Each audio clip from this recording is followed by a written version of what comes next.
What is going on, guys? Thank you so very much for joining me right here on Off the Script. This is episode 385 for your July 31st, 2021. I am JD from New York. It has been quite the week, man. Quite the week, and I have so much to go over with you today, and the majority of it is just sheer excitement. CM Punk, Daniel Bryan, AEW, Nick Gage, Chris Jericho, Domino's Pizza, Brock Lesnar even being rumored to end up in AEW, man. AEW pretty much selling out the United Center with just pre-sale only. It is a great time to be a professional wrestling fan. Then on the other hand, we have Vince McMahon pretty much burying his entire roster, saying, how much more talent could we give AEW? Hardy, har, har, har, har, ha, ha, ha, ha, says Vince McMahon, while claiming that AEW isn't competition. Oh, it's going to be a good one, folks. It is going to be a good one. Oh, but JD, they're not competition. Yes, they are.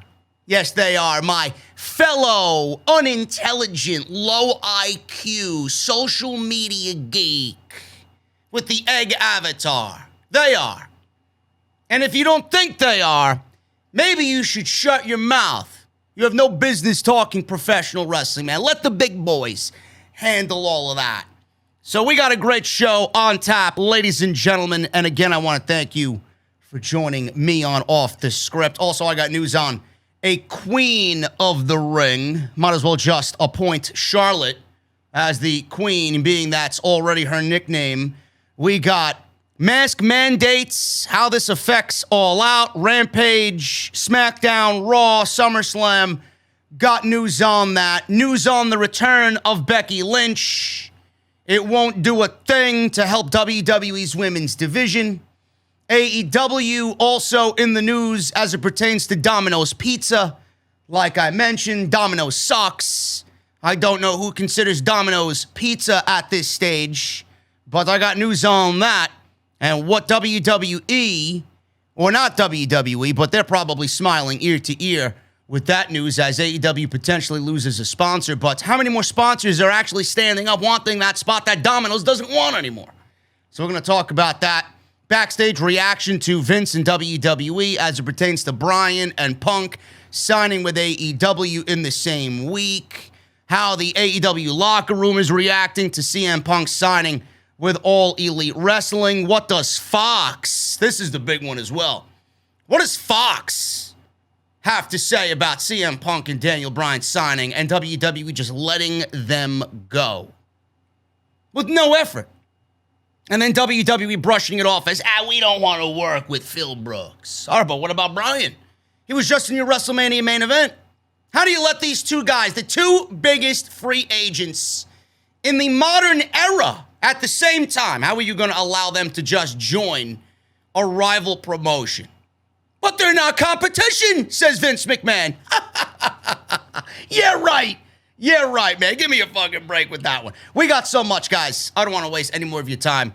Follow me on social media at JD from NY206. That's Twitter and Instagram. Hit that subscribe button down below. Turn on the bell for all notifications. If you guys want to go and check out all the other podcasts and live streams that I've done on the channel so far this week, we got Monday Night Raw. We got NXT, which was kind of unimportant this week. AEW Dynamite did phenomenal for Jesse and I on Wednesday night. Big news coming out of that show. Friday night SmackDown, as always. And we're gearing up, man. It's only going to get busier. It's only going to get busier. SmackDown and Rampage on the same night. So we'll be doing some double reviews on Friday night. I'll fill you guys in on that as we get closer to the big debut of Rampage on TNT. So make sure you guys go and check all that stuff out. And then obviously today's show also available on Spotify and iTunes.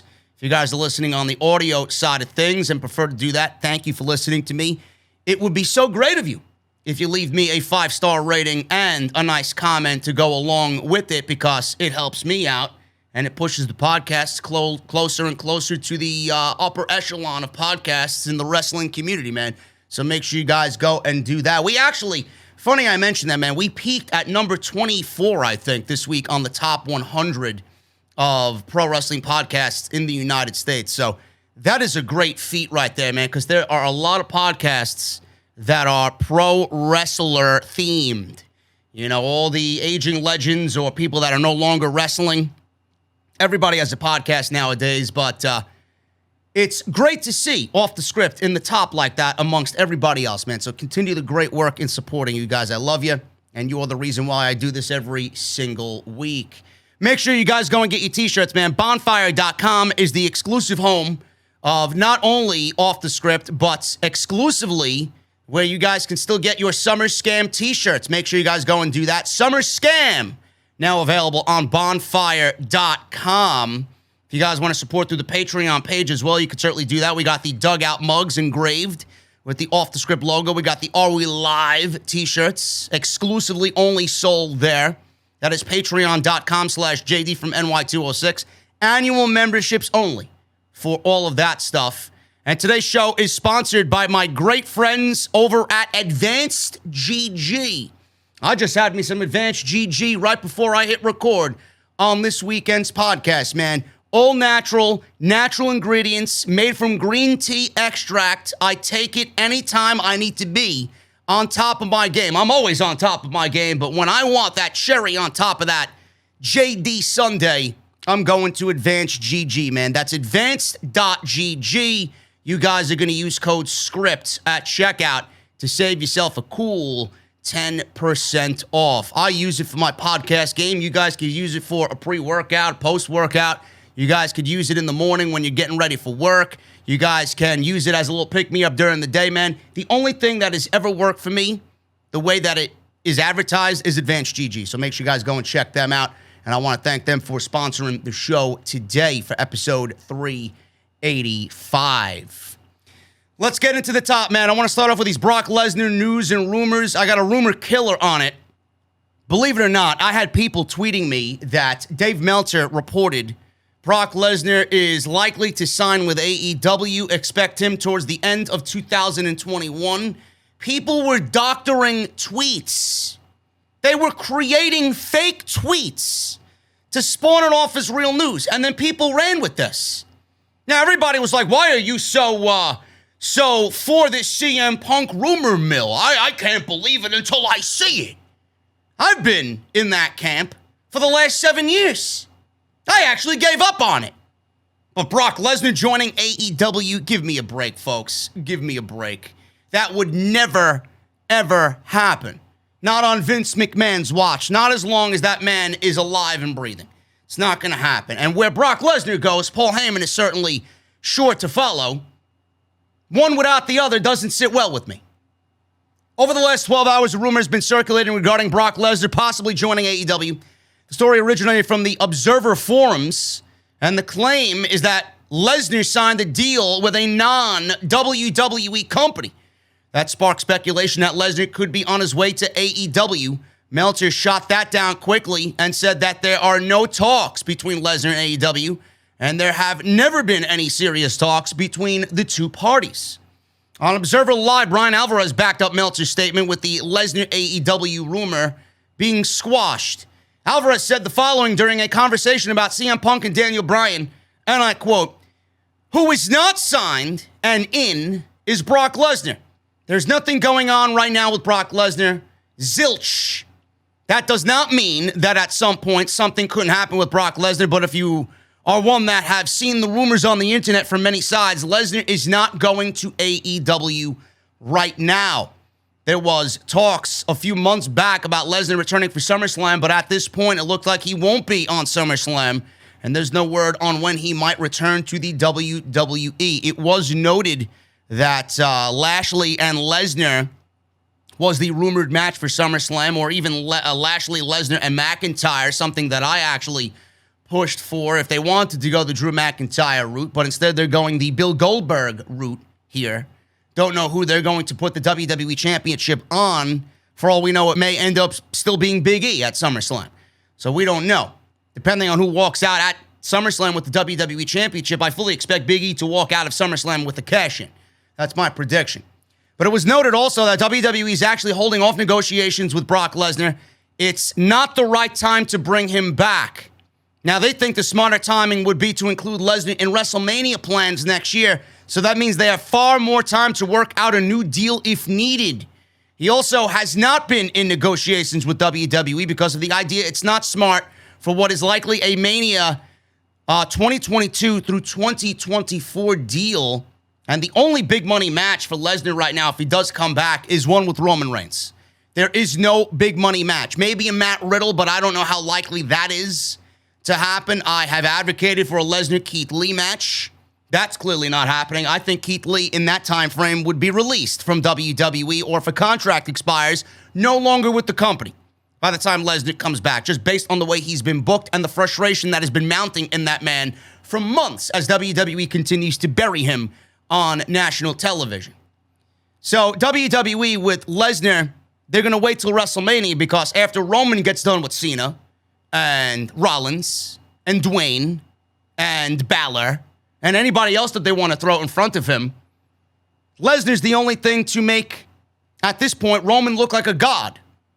At that point, I don't know if it's even right to take the title off Roman, period. Might as well hold that championship forever. Nobody's beating him. I certainly don't want it to go back to Brock Lesnar. I don't. That would be a step backwards in WWE's booking. And we're not putting Lesnar over Roman because that would just be awful. Lesnar's a made man. Roman has something going on, like I said, that is near Undertaker-esque, especially if we get to that point. This is going to be the new streak. This is going to be not the same, obviously, but it's going to be the second coming of something like an Undertaker-like undefeated WrestleMania streak. Whoever beats Roman is going to be better off for it. They already fucked up with giving the Undertaker streak to Brock Lesnar. He didn't need it. Whoever beat the Undertaker, if not for Lesnar, would have been immortal. I hope they don't make the same mistake with Roman Reigns as he continues to slay giants in WWE's universe. I don't see how that would make sense. We're not giving it to Lesnar. And to be fair, this is just my honest opinion, I don't even think Lesnar's a draw anymore. I think Lesnar and the Lesnar bubble that WWE loves to hide in, it's already popped. You've already taxed yourself with Lesnar for the last 7 years, doing the same shit over and over and over again. I mean, why don't we try something new? Why don't we just bring Lesnar back and give us the dream matches that we know exist still?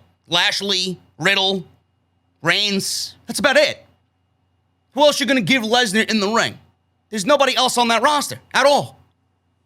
So WWE's got to really think about what they want to do with Brock upon coming back. I don't see it doing them much business. A rating pop here, rating pop there. He shows up at a major pay-per-view, goes away for 4 months, shows up at the next major pay-per-view. He's not a big deal anymore.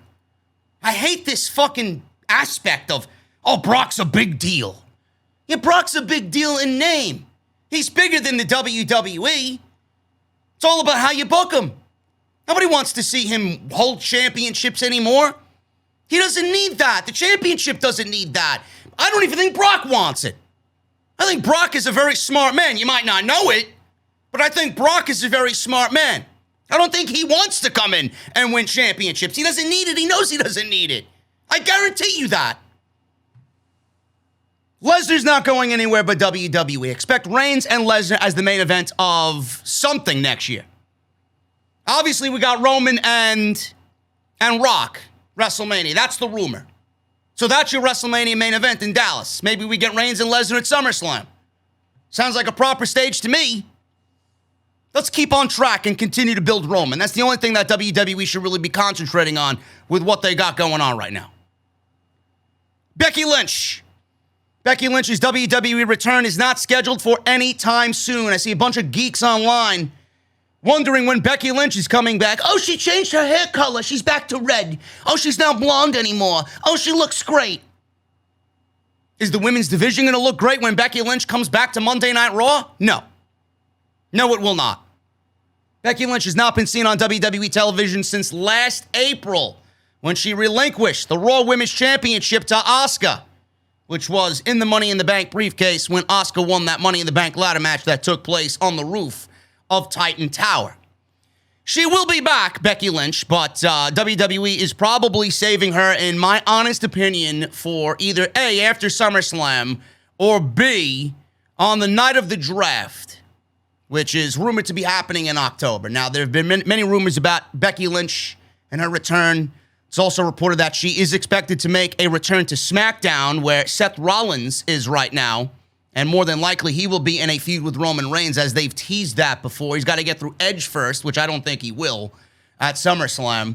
So with Rollins being on SmackDown, I would assume that WWE is getting ready to put Becky Lynch on SmackDown, which would infinitely give them a better division over Monday Night Raw. I don't know what they do with Monday Night Raw's women's division. Something needs to happen in the draft where it evens out, because if Becky Lynch goes to SmackDown, Raw's women's division might as well just be merged with SmackDown's at this point. There's no sense in having a division on Monday Night Raw with it looking the way that it does right now. It looks awful. It really does. Especially with fucking Nikki Cross, Trash, holding the women's championship. Might as well fucking christen it the new 24/7 championship. Give that one to R-Truth. Give me a break with this shit. Ringside News asked around about plans for Becky Lynch and the return to the company. They were told that anything you hear about Becky being back before the draft is fake news. End quote. That's all they said. It was also confirmed to us that Becky Lynch is not scheduled back anytime soon. She might be making some road dates with Seth Rollins, but that doesn't mean she's getting booked on the show. And previously, it's been reported that the date for the upcoming draft was pushed back to October. The new dates for the WWE draft are happening in the first and second weeks of October. Fans will have to wait and be patient, as Becky Lynch will come back and not make a lick of a difference in the women's division on either Raw or SmackDown. And I mean that. You may get a big pop 1 week, 2 weeks, 3 weeks. She's the man. She's the number one entity in the women's division. Great. Is she going to make a lick of a difference? No. You know where the lick of a difference is going to matter? When creative actually starts to book meaningful women's feuds and title programs. And even give us a fucking solid undercard feud that doesn't include a championship. It seems like WWE can't even grasp that at this point. It's either the championship or the women's don't get featured on television. And you know I'm correct on that. It's either the Raw women's title, the SmackDown women's title, the tag team titles that have absolutely no fucking value at all. The lint in my fucking jeans has more value than the goddamn women's championships in that tag team division, or lack thereof, I should say. Everything is a championship feud. There's no contenders. Wins and losses don't matter. The women that should be winning are losing. It's a fucking shit show. Becky Lynch is going to come back and automatically get a championship match. People are going to be crying the women's division is saved. No, it's not. No, it's not. We need title programs that matter, that bring prestige back to not only the performers, but the fucking championships themselves. And you got to give us other programs on the show that don't include championships for the other women to actually stand out and have meaning. Is that so difficult? Because I know this has been a lingering issue in the company. Becky Lynch is not going to save a fucking thing. Get it out of your skulls. It's not going to matter. She'll be back. Social media go crazy. And then what happens? What happens? After that, week after week, WWE goes and continues to book the women's division the same way that they've been doing for the last 2 years. Trash. Absolute trash.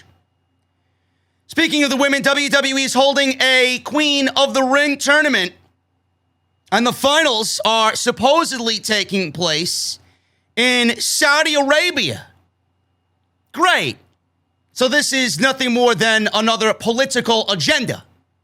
Meanwhile, here I thought WWE was actually going to start building names in the women's division via a tournament aspect. Great. Great. I'd love to see WWE always go the political route and do nothing for the talent to benefit from. It's awesome. More details are coming out about this Queen of the Ring tournament. It was previously reported that the tournament will start on October 8th on SmackDown and continue on the October 11th episode of Raw. At the time, it was unknown when the finals of the tournament would take place. Also reported earlier this week that WWE is returning to Saudi Arabia in October for a pay-per-view event. Now, I don't know what's happening in October as far as regular WWE pay-per-views. Maybe that, hopefully, I hope That's the only one in October because I don't want there to be, a regular pay-per-view on the regular WWE pay-per-view schedule, and then 2 weeks later we got fucking Saudi Arabia, and then when we get to October, WWE is building towards 2 shows instead of 1, so everything feels fucking convoluted. And then we got Survivor Series 3 weeks after those 2 shows have been concluded. I don't like it. It was later confirmed that the show would take place on October 21st in Saudi Arabia.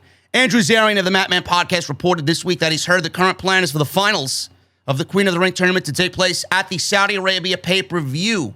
Whether it's Super Showdown, Super Showdown, or a Crown Jewel show, the tournament will feature talent from main roster only, Raw and SmackDown. WWE is yet to announce their plans for this tournament, nor their next show in Saudi Arabia. It already sounds like a fucking failure. It already sounds like a fucking failure. Great. I can't wait to see fucking Zelina Vega in a goddamn Queen of the Ring tournament. Great. What happened to including NXT? You want a Queen of the Ring.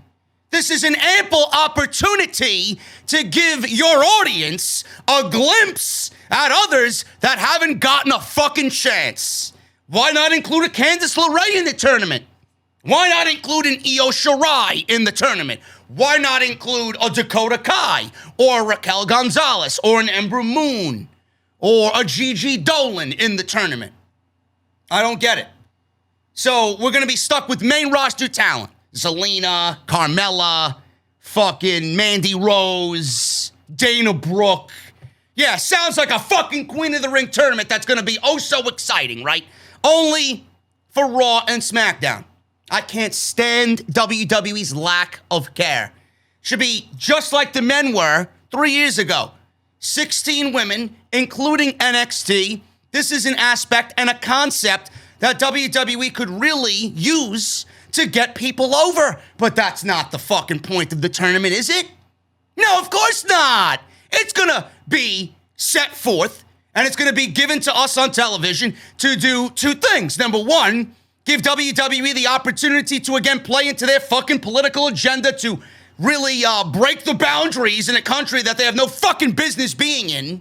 And then number 2, Charlotte Flair gets her moment to wrestle in Saudi Arabia because she was fucking jealous that Natalya and Naomi were the first 2 to fucking, or who was it? Lacey Evans or Lana? What the fuck? Who gives a shit? Really?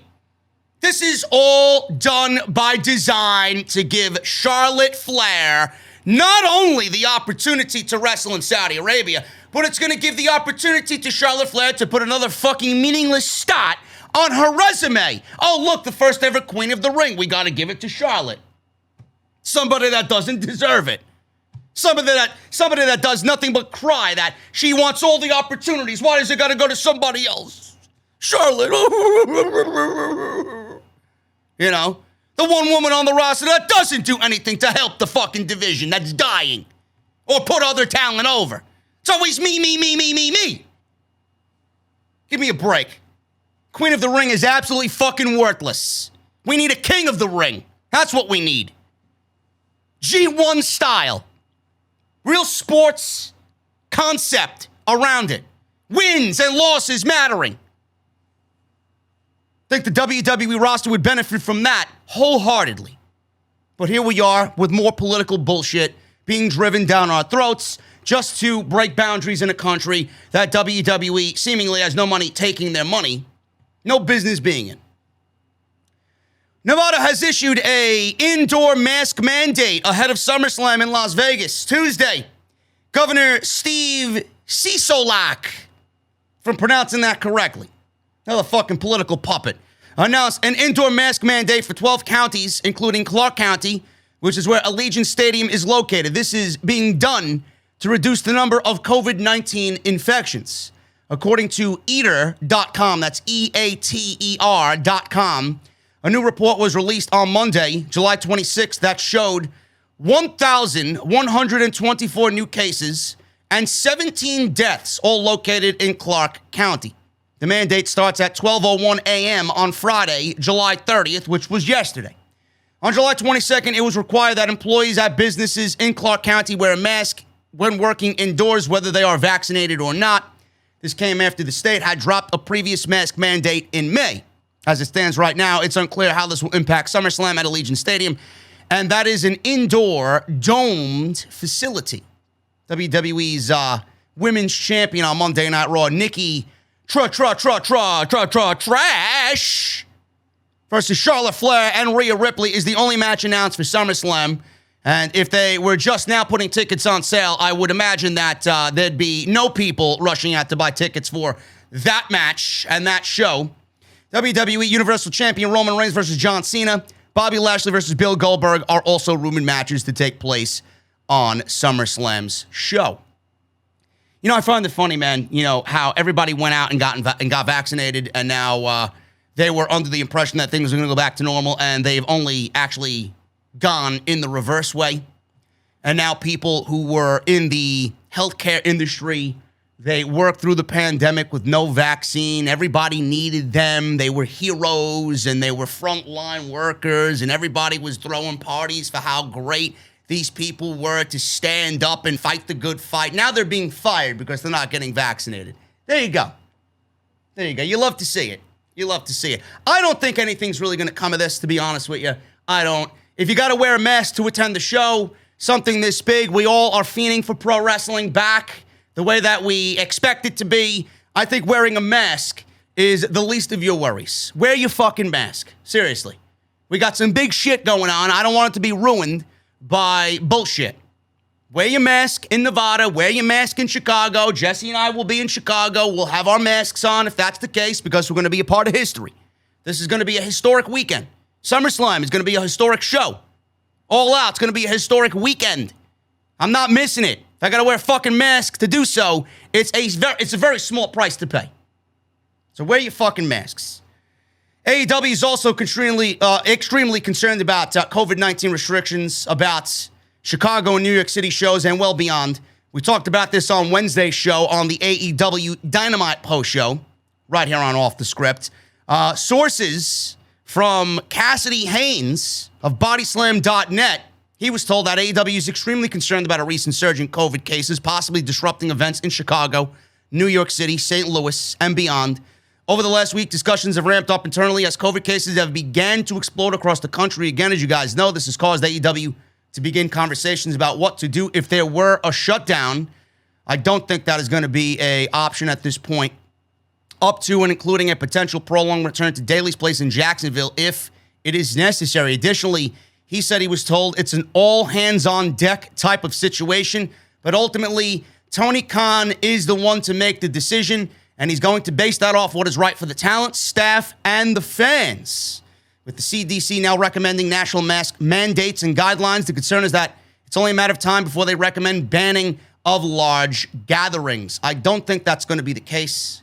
I just have a good feeling that that's not going to be the case. Masks are going to be the thing. Hopefully this thing dies down in the next couple of weeks, and we can attend these shows and have a damn good time while doing it. Chicago Mayor Lori Lightfoot has recently said that the number of Chicago daily cases reported could necessitate the reinstatement of the city's mask mandate as well as other potential restrictions. As for New York, the city will now require its municipal workers to get vaccinated, or they will face weekly COVID-19 tests. As for St. Louis, the city and county have also reinstated an indoor mask mandate on Monday as of this week in an attempt to stop the spread of COVID-19. So internally, AEW is continuing with their existing plans. They clearly are moving forward as the United Center is on its way to being sold out for a potential CM Punk debut on August 20th. So that is what they're doing. And I'm sure they got backup plans in place, but seems like even with an all-hands-on-deck mentality, AEW and WWE are moving forward as usual with business. So I just want to get that out there. It's probably going to be a situation where we're all wearing masks at the Now Center, at the United Center, and in Allegiant Stadium, Las Vegas for SummerSlam. Very small price to pay. If you guys have already booked your hotels and flights and all your accommodations to go out and party for these historic major shows. Very small price to pay. I hope I still see you there in Chicago no matter what. Vince McMahon. This is the big one, ladies and gentlemen. Vince McMahon says that AEW is not competition, buries the entire WWE roster, with unprofessional comments. WWE Chairman and CEO Vince McMahon does not see AEW as competition in the same way he once viewed WCW. I get that to an extent, but AEW is not WCW, nor do they want to be WCW. AEW wants to be WCW as far as a nostalgic feel, a old-time feel. They want that vibe. I don't think AEW, Tony Khan, and all his EVPs, I don't think they want to be viewed as WCW, so it's kind of silly for Vince McMahon to think that he's ever going to get a WCW with an AEW. I don't think Vince McMahon realizes that Tony Khan is not Eric Bischoff. I don't really understand the comparison there. Eric Bischoff was a nobody before he joined Turner Sports with Ted Turner leading the way in his ideal world of professional wrestling, getting into the wrestling market and in the wrestling industry. Eric Bischoff was a fucking puppet to Ted Turner. Eric Bischoff had the leisure of Ted Turner's open checkbook to do with whatever he wanted. So why are we comparing the two? Tony Khan is the CEO of AEW. Tony Khan's money is going to be spent by Tony Khan. Tony Khan's a businessman. Tony Khan knows on what to spend his money on and what not to spend his money on. And I don't think he's going to put AEW in a fucking deficit like WCW did by handing out enormous contracts to big-name players. I don't think that's the goal here for AEW. And I don't think AEW's goal is to kill WWE to begin with. It never was. It's always been the goal about creating and delivering an alternative. And if you don't think they've done that, I don't know what to tell you. Open your fucking eyes. It's clear as day on a Wednesday night. It's an alternative. When you watch WWE Raw and SmackDown, it's more of the same shit every week. Rematch after rematch after rematch after rematch. The show is overly polished and fucking just over the top with graphics and fucking all this other childish shit that they put on the show. Camera angles and this and that, 8K cameras and all this shit. Fine, I enjoy a good 8K camera. I think it looks great. But the show looks like a fucking Broadway production. It's professional wrestling at the end of the day. I want my wrestling to be sports. I want my wrestling to be gritty. I want my wrestling to be dark. I want my wrestling to be competitive. I want a little bloodshed there. I want matches to mean something on a weekly basis. I want what happened 4 weeks ago to mean something on the current show I'm watching and beyond. I want championships to mean something. I want wins and losses to matter. Why do you think WWE is going this way and AEW is going upwards? It's not that difficult to figure out. I'm only getting started here. Vince was asked about this during an he was asked about AEW during a conference call, earnings call, quarter two, with WWE investors. The caller, or one of the callers, noted that AEW seems to be making significant investments with their roster, and they are gaining viewership weekly, especially in the key 18 to 49 demographic. He asked Vince how WWE currently views AEW as competition, and if he feels WWE needs to counter AEW's investments with their own additional roster investments, seeing as how WWE and AEW could be competing for media rights in the future. Or if this is a rising tides lift all boats type of situation like there was back in the day of WCW. So whoever asked this question clearly knew what the fuck they were asking. Didn't sound like a blithering idiot who's giving Vince his money and not wondering what's going on with the ratings and the TV product and has a mindful eye on what AEW is doing in the key demos 18 to 49 and what the ratings are on a weekly basis for Dynamite, how they've consistently stayed above 1 million. He says, and I quote, does Vince McMahon, well, it certainly is not a situation where rising tides, because that was when Ted Turner was coming after us with all of Time Warner's assets as well. Vince responded. Then he said, and I quote, "That was a different situation. AEW is where they are. I don't really know what their plans are. All I know is what our plans are." Okay, and your plans are shit. Your plans are only to make you and Nick Khan more money so we can go out and buy another $8 million fucking mansion in the middle of nowhere and benefit you guys. Meanwhile, the roster's being paid and they have a miserable time being where they are with WWE.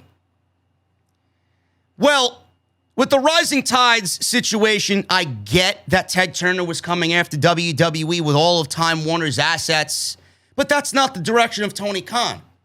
And I don't know if Vince McMahon realizes who Tony Khan is. Tony Khan has many, many, many more aspects than Ted Turner does or Ted Turner ever had. He could probably buy Ted Turner 5 times fucking over. So give me a break. There's no comparison here. We're now comparing Tony Khan to Ted Turner, and WWE doesn't really give a shit about what AEW is doing, but I know that they are. AEW may not be coming after WWE's assets, but they're looking to pick the wrestling industry apart from how you have given it to us. They want to go back to what really matters, professional wrestling. And I'm going to touch on that in a second. I don't consider them competition in the way that I would have considered WCW competition back in the day. Not anywhere near close to that. And I'm not sure what their investments are as far as their talent is concerned, but perhaps we can give them some more. End quote. I don't know what you guys think about that. Vince didn't even elaborate on that last line. I didn't listen to the conference call. I'm reading words that are transcribed by Wrestling Inc. That's it. But from what I read there, that doesn't sound like somebody who is a professional sitting at the top of a multi-billion-dollar fucking company. Doesn't sound like that to me. You know what that sounds like? It sounds like, A, that's someone who hates professional wrestling. B, that's someone who is in fucking denial and has his ass as close to the fire as he has ever had it, thanks to AEW. And C, that sounds like somebody that doesn't give a fucking shit, a rat's ass, about the talent he has employed in WWE. That's what it sounds like to me. Sounds like it's a man who's in fucking denial. But what do you expect Vince McMahon to go out there and say? That AEW truly is competition? Of course they're not. Of course he's not going to say they're competition. That would be Vince McMahon admitting defeat. He wants to be the only ball game in town. We know he's not. Vince knows he's not. But they're not competition. Really, Vince, they're not competition. I'm sorry. AEW is a professional wrestling company. WWE stands for World Wrestling Entertainment. You blurred the lines between wrestling and entertainment, and your aspect of professional wrestling is a fucking joke. It's a mockery of professional wrestling. You want to be in the entertainment aspect, and wrestling is not an important factor of what you do. But we all know deep down, all the higher-ups know deep down, that professional wrestling is still number one in WWE. They won't want to admit that to anybody. They want to branch away from everything professional wrestling. Why do you think they're losing viewership? Because they're catering to the fucking kids. They're catering to fucking all these geeks out there that don't know any better. Casual audience, families. Why can't you cater to them and to the people that AEW is trying to really put a tight grip on? Why can't you do both? It's almost as if WWE is shunning everything to do with pro wrestling, including its fan base. What, those people don't have money to spend? Those people don't know any better?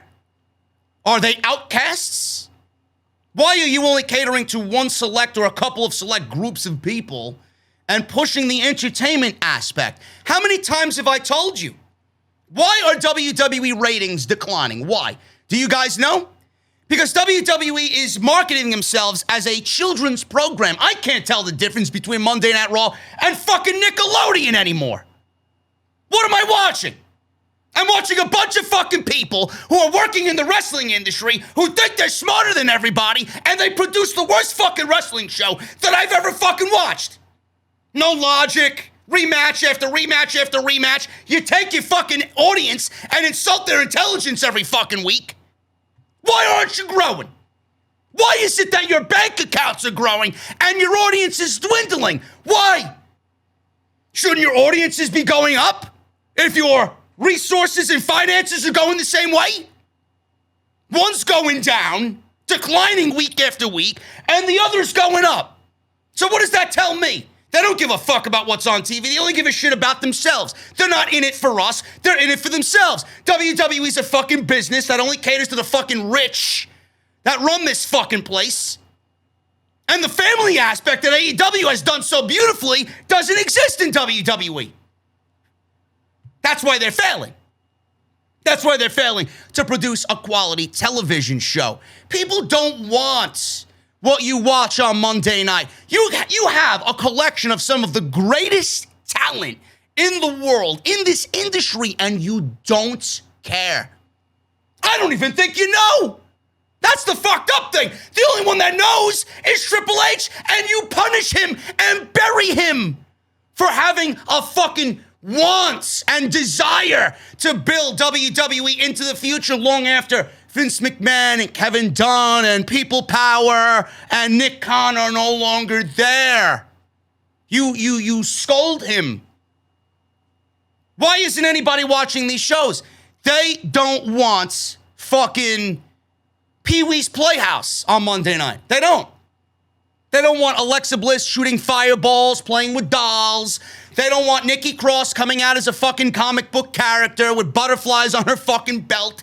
They don't want that shit. They don't want Bill Goldberg back getting an undeserved championship match as the ratings continue to fucking decline every single week. They don't want rematch after rematch after rematch after rematch every week. They want women's divisions to be fucking bountiful and plentiful. They want tag team divisions to be the same way. Why is it so good on one show but not the other? I don't get. Why is it so good on Wednesday night and not the other shows? Someone's clearly doing something wrong and someone's clearly doing something right. WWE is declining because they do not present a sports aspect to anything that they do.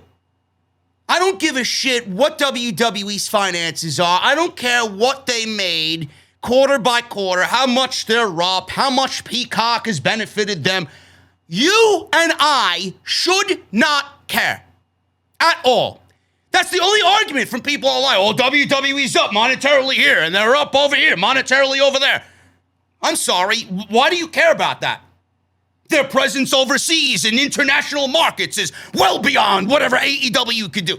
Why does that matter to the actual fan? Why? The only one that matters to are the people that are investing boatloads of money in this company. That's it. For me and you, why is that a factor in your argument? Why is that used as part of your defense? Do you know how fucking stupid you sound? Honestly, the reason why WWE is declining year after year, go look year after year of ratings on Monday night. Where have they all gone? They're all on the same fucking island waiting for this fucking show to get better. And how you do that is doing what AEW is doing. People who watch WWE want a real sports product. That's what they want. They want wins and losses to matter. They want realism. They don't want fucking cartoony bullshit at all. NXT was doing everything that WWE should have been doing 3 or 4 years ago at the height of NXT's life cycle. They were the hottest brand in the world, millions plus, as an exclusive 1-hour show on the network was being watched. NXT was being watched by over 1 million people on the WWE network, trending #1 every Wednesday on the network. That was one of the main reasons why people were subscribing to the network, was for what Triple H was doing with NXT. Everything that they did is exactly what WWE should have been doing for the duration on the main roster. But there's such a huge disconnect. Wins and losses matter, storylines, creative writing, things that are consistent, things that matter week over week over week. Championships meaning something. A pay-per-view show that means something with everything on the card feeling important instead of just throwing matches on a fucking show because you're entertainment. I mean, I don't get this. The grittiness, the dark fucking vibe of professional wrestling, the character development, people getting opportunities. You never seen rematches on NXT? Look at the fucking roster. Now look at what they're doing on the WWE USA fucking partnership. NXT doesn't feel the same. It's just like booking Monday Night Raw. Everything just feels off. But that's what they did. That comes with the cost of going head-to-head with AEW. You expected it to be better. Everybody downplayed AEW as a fucking t-shirt company. And you paid the fucking major price for it. That's what people want. Everything that you're watching on Monday Night Raw, I don't know who is enjoying it legitimately. Genuinely, it's trash. SmackDown is only being anchored by Roman Reigns. If you take Roman and Paul Heyman away from that show, and you take the Usos away from Roman Reigns, what is left on SmackDown? Nothing. It's just as bad as Raw. Rematch after rematch after rematch. No tag team division. Barely a women's division before they fucking purged NXT's women's division to fill holes because they're creatively bankrupt on that show. Nobody at the top to challenge Roman Reigns. No superstars built across both shows. No future name in place. Not even a thought in anybody's mind after Roman Reigns inevitably goes to Hollywood. So why? Why is that your defense? I don't really get it. Is AEW competition for WWE? They are absolutely competition. You're in the same fucking industry as them. If AEW, a rival company in the same industry that you're in, professional wrestling, goes to the United Center and sells the motherfucker out in one day, meanwhile, you can't even sell fucking tickets to your Madison Square Garden show in the biggest market in the United States, what does that tell you? It means that AEW is competition. How can AEW sell out Arthur Ashe Stadium with 18,000 fucking seats and WWE's got to give two for one, 3 for 1 to go to a fucking show? Sounds like competition to me. Why is that everybody on your roster when they're a free agent always give Tony Khan a call? I guess Malachi Black leaving WWE and going right to Dynamite. That doesn't mean competition, right? If Malachi Black didn't want to go to AEW, where was he going to go? Impact? MLW? Ring of Honor? Those promotions aren't competition for WWE. AEW is. They're on a major TV network that's bigger than USA Network. That's competition, folks. That's competition. Vince saying what he said is a clear burial of his active roster. So much so that Cedric Alexander said nothing but a shrugging shoulder emoji. Oh, really? A gif. Oh, really? After Vince McMahon's comments. Carl Anderson said that he received texts from many people in WWE. Says this, the amount of unhappy texts I got from people there, well, the whole professional world is waiting for you. Then he added Impact Wrestling, AEW, and New Japan.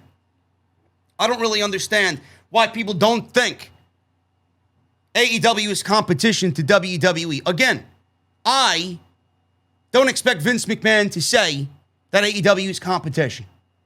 Then he says this, look at it, Nick Khan. Get this. WWE President Nick Khan, in addition to what Vince McMahon said this, WWE sees everything as competition, including sleep. Including sleep. I think the way we always look at these situations, you know, it's sort of like a horse race where the horse has blinders on, Nick Khan stated. We're looking straight ahead at our lane and making sure that we stay in front of the pack. At the same time, everything is our competition. Someone had a line a couple weeks ago that we all chuckled at and agreed with. Sleep is even our competition, right? Oh, you better fucking believe sleep is your fucking competition. People won't be sleeping, and sleeping won't be a fucking competition to you if you don't give us fucking rematches every fucking week on Monday and Friday night. You wouldn't have to worry about people falling fucking asleep. If it was up to us, people could be up 24 hours a day watching content from different content providers, hopefully including ours. So we don't look at any organization particularly as competition, yet we see everything as competitive with what we're trying to do in terms of eyeballs. What is it going to take for Vince to publicly state that AEW is competition? What's it going to take? CM Punk and Daniel Bryan going to AEW doesn't constitute competition? The fact that off their name value alone, which you don't think Punk has any name value at all. Meanwhile, they fucking sold out United Center, or at least on their way to selling United Center out based on a fucking whim, on a tease that he's going to be there. He doesn't have any drawing power. It's one of the biggest fucking arenas in the United States. What are you talking about? They're not competition. What is it going to take? Because AEW is already beating Monday Night Raw in the 18 to 34 demographic. How soon before they start beating Monday Night Raw in the 18 to 49 demographic? That's what I want to know. How soon before Monday Night Raw is going lower and lower and lower, and AEW Dynamite is getting a 1-4, 1-5, 1-6, and Monday Night Raw is right about that? Are they competition then? Certainly sounds it to me. Denial. It's a denial from an old man who doesn't cut it anymore. And the other argument I see from people, oh, he was being sarcastic. Oh, he was being joking. Oh, he was just joking around. Really? You want to joke around with people on that roster that are already walking on eggshells? Not knowing when their fucking next match is going to be? One day they could wake up. They could be on Monday Night Raw this coming Monday. The following fucking Wednesday, they could be fucking fired. I don't believe the amount of defending that this company gets. What have they done for you? You are looked at as merely a number. You're nothing but a statistic to these people. They don't give a fuck about you. All they want is your money. They don't care the product that they put on. Something needs to be done. That's where Tony Khan is coming in. Tony Khan is giving us an alternative. Tony Khan is giving us a platform to get excited about professional wrestling again. This is where WWE has shunned everybody. They've shunned this market, and that is the reason why they're declining. They've done nothing to build the future of their company. Nothing. If Vince McMahon makes a one-off snide joke, pretty sure it's said internally weekly, a joke in front of investors, maybe we could give AEW more talent. I don't know where their investments are. You know where Tony Khan's investments are? In us. You know where Tony Khan's investments are? In the talent. He's doing what you should be doing weekly, building the future. A company will not be able to sustain what they are doing if they have no performers on the roster. They have become a fucking feeding system for AEW. But Vince laughs at it. He throws it around as a joke to investors when they ask, is AEW competition? Couldn't be me. The lack of care that he showed his roster in that one line is absolutely sickening. How many people are a part of that company who are craving for an opportunity and they just listen to their fucking boss say, everybody's pretty much expendable outside of you know who. Everybody's pretty much expendable and you could be fired tomorrow for all I care because I have the power to do so and you don't mean jack shit to me. But at least you got AEW. Now, I've seen some people saying, is this WWE's way of sabotaging AEW and having all their talent fired so that they can go to AEW and bloat their payroll? Man, you must take Tony Khan for a fucking idiot. He's not going to sign everybody. He doesn't need everybody. After Punk and Bryan, man, there's maybe one or two others that I'd bring in, and that is it. That is it. Ruby Riott, Buddy Murphy, Tessa Blanchard, maybe, right? or whatever's going on. This is why he's operated the company this year under the forbidden door concept. He doesn't need to sign everybody. Everybody's working together. New Japan is better off for it. Impact is better off for it. AEW is better off for it. Vince McMahon doesn't need to fire everybody and then they automatically go to AEW. What do you think, Tony Khan's a fucking idiot? He's not going to bloat his payroll when he doesn't have to. And if he wants to, he's worth $8 billion. He could buy WWE today if he wanted to. So that's not an idea that's going to work. It's not. So you can put that to bed. But man, oh man, that couldn't be me, man. Couldn't be me. This guy is as clueless as I had already thought. Backstage news on Vince McMahon's reaction to Daniel Bryan and CM Punk signing with WWE.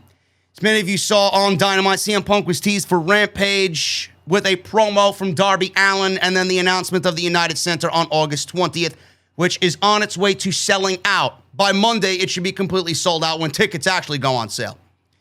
WWE worked hard to keep him on board, Daniel Bryan, but it was widely believed he was on his way to AEW after he was finished with his contractual duties with WWE. They worked hard to keep him, but they didn't want him hard enough.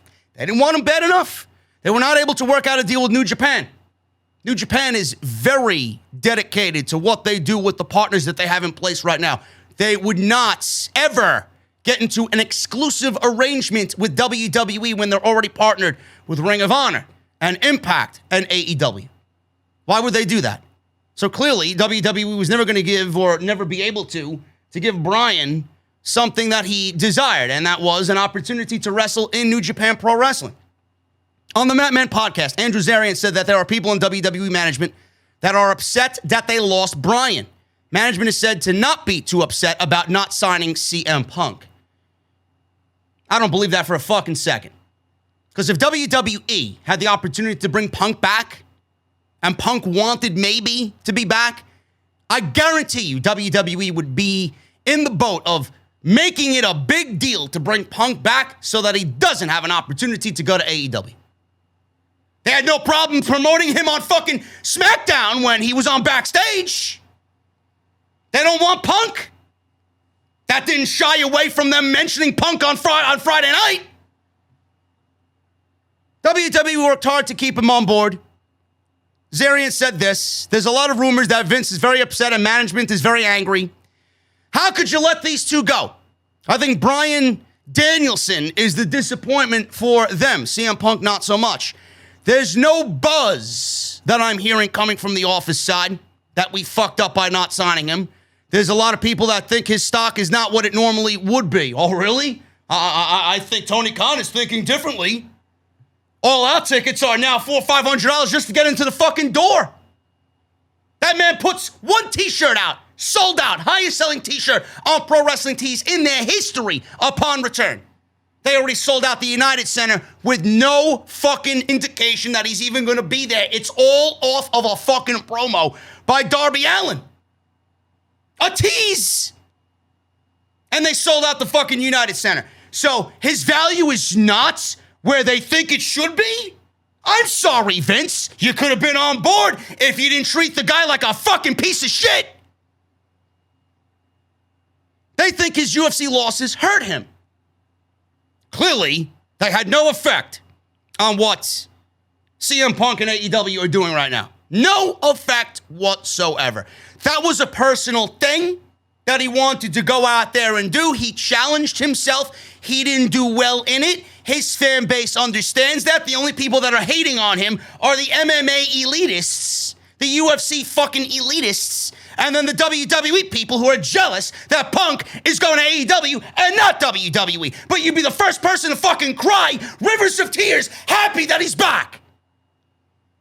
But you can't accept that he went to the enemy team, quote unquote, and is playing for the other side. Now you don't want to support him. Meanwhile, you don't know how much of a difference this man makes, not only to AEW, but the world of professional wrestling.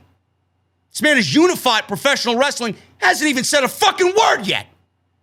This man is going to make that roster even more money. So how do you think they feel about him being back? With Punk on the card, instant sellout. That means more money for Punk, Tony, and everybody that's on that fucking show. So give me a break when you want to tell me that his value isn't what it used to be. Bullshit. That's coming from a guy up top in Vince and a company in WWE that knows they fucked up. Knows that they're in denial, but they would never admit it to you. His losses hurt him.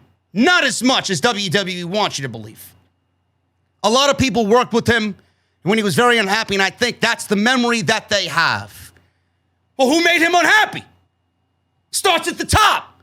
If he made him fucking happy, he'd have no reason to be unhappy. You fired him on his fucking wedding day. You think that's going to be something that he forgets? Yeah, here's your termination. I know you get married, but go fuck yourself. On a day of happiness, right?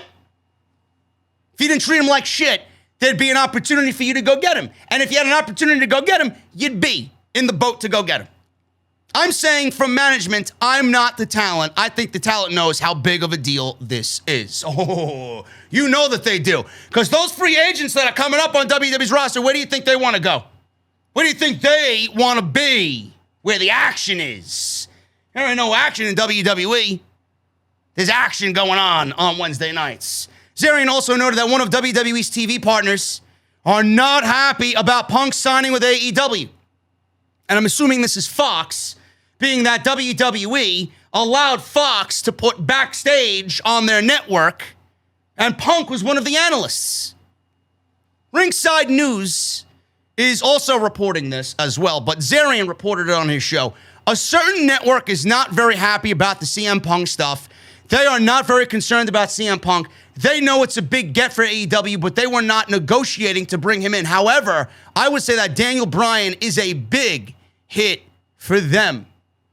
Of course, it's a fucking big deal to the networks. Two of the biggest free agents in the modern era available at the same time. And WWE is going to allow these two guys to walk on into a company and wrestle for the enemy team. Of course, if I'm Fox, I'm fucking pissed. I'm giving you $1 billion over 5 years to produce content and to sustain what we're giving you, but we're not seeing a return on our investment.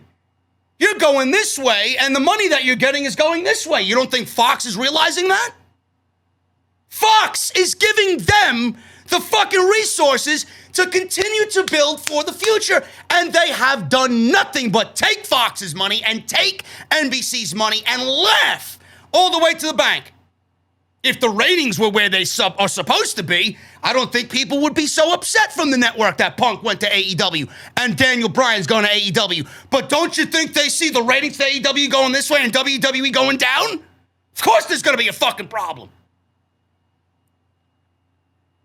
I don't know who's not upset about that. I don't know who's not upset about that.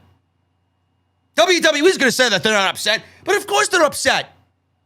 And who's to say Bryan wants to stay with WWE anyway? WWE can't go tell Fox, he doesn't want to be here. Try. Work out something to keep him here. It's fucking Daniel Bryan. CM Punk. But WWE doesn't give a shit about those that they don't give a shit about. They have no problem telling you who they like and who they want to push. But when they don't like somebody, forget about it, man. They will not give a shit as long as they get in the green in the end.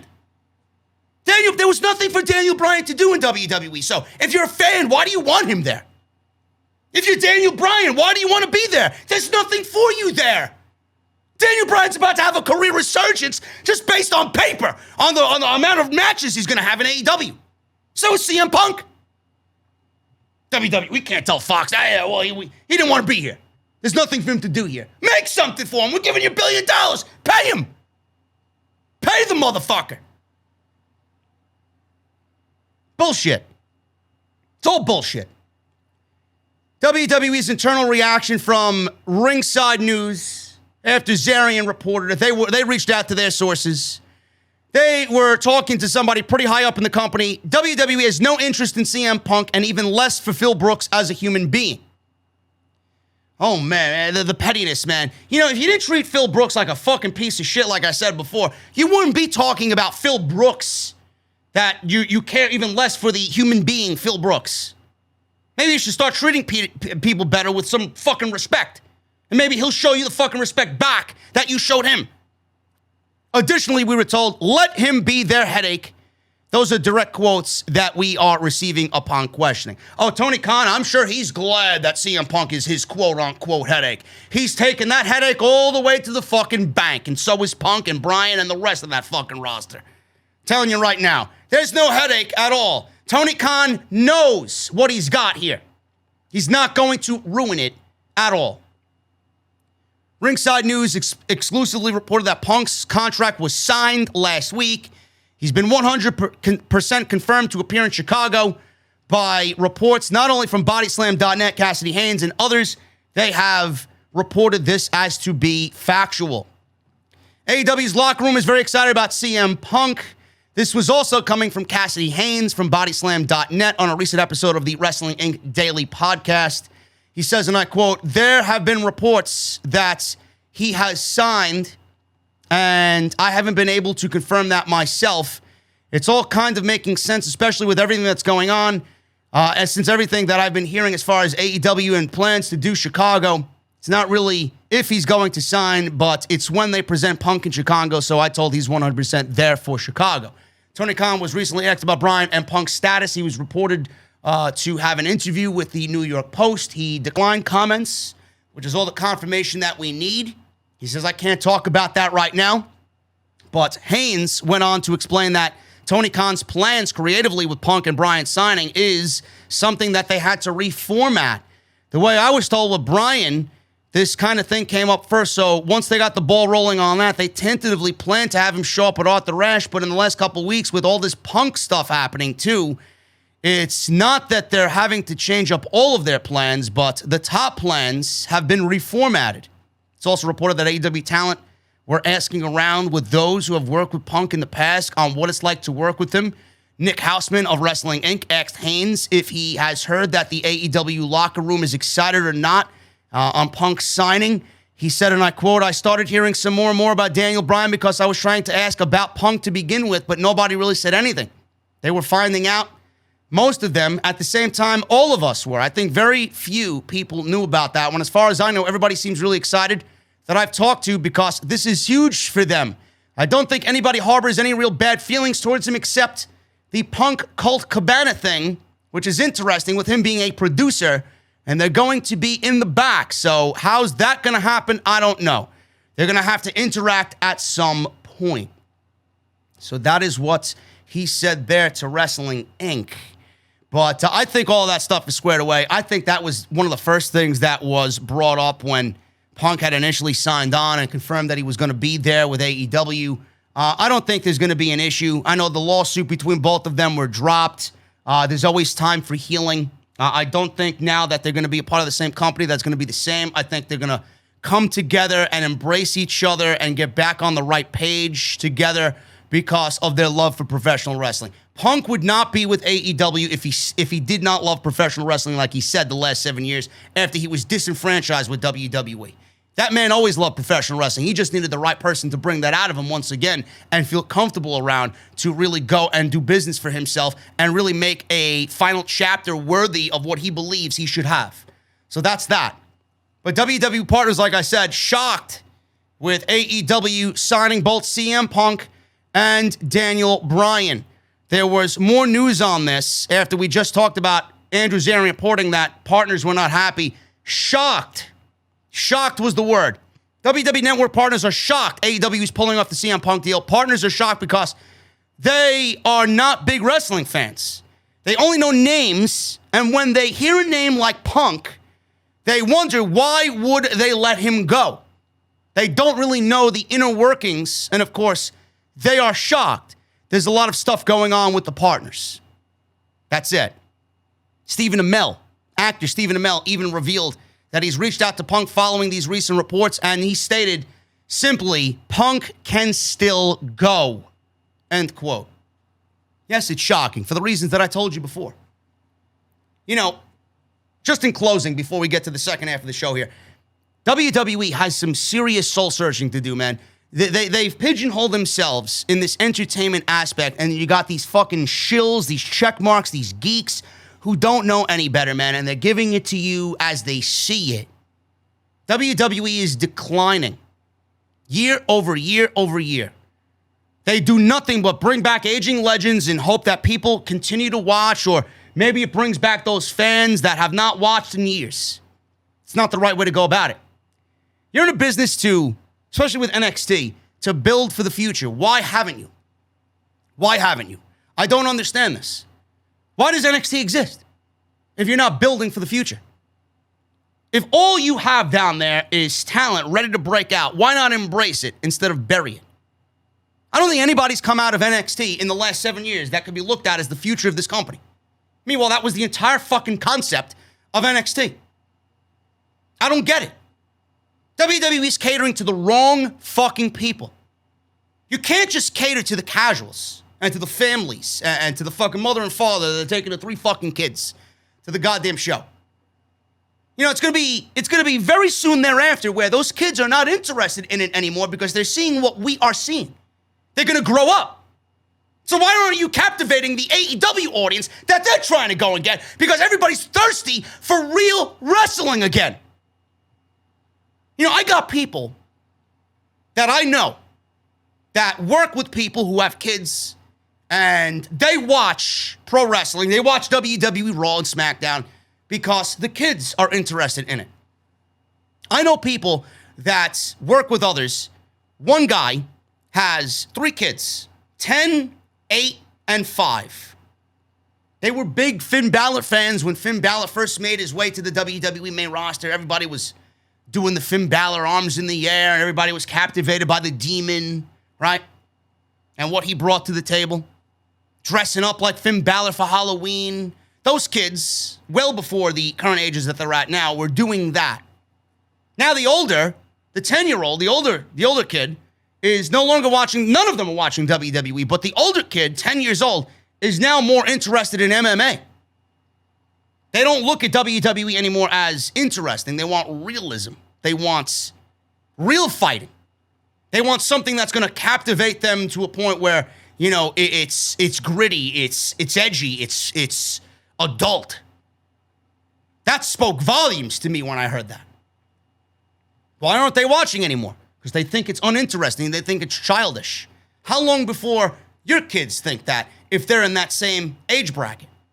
This is why I've said it for years. Why are you shunning the audience that AEW is captivating? And why aren't you doing the same thing that AEW is doing while doing the same thing that you're doing now for the WWE as far as the entertainment aspect is going? Why are you shunning professional wrestling when all we want is professional wrestling? If WWE did that, I guarantee you things would be different as far as their audience, their ratings, and the way the show is presented. All we want is professional wrestling.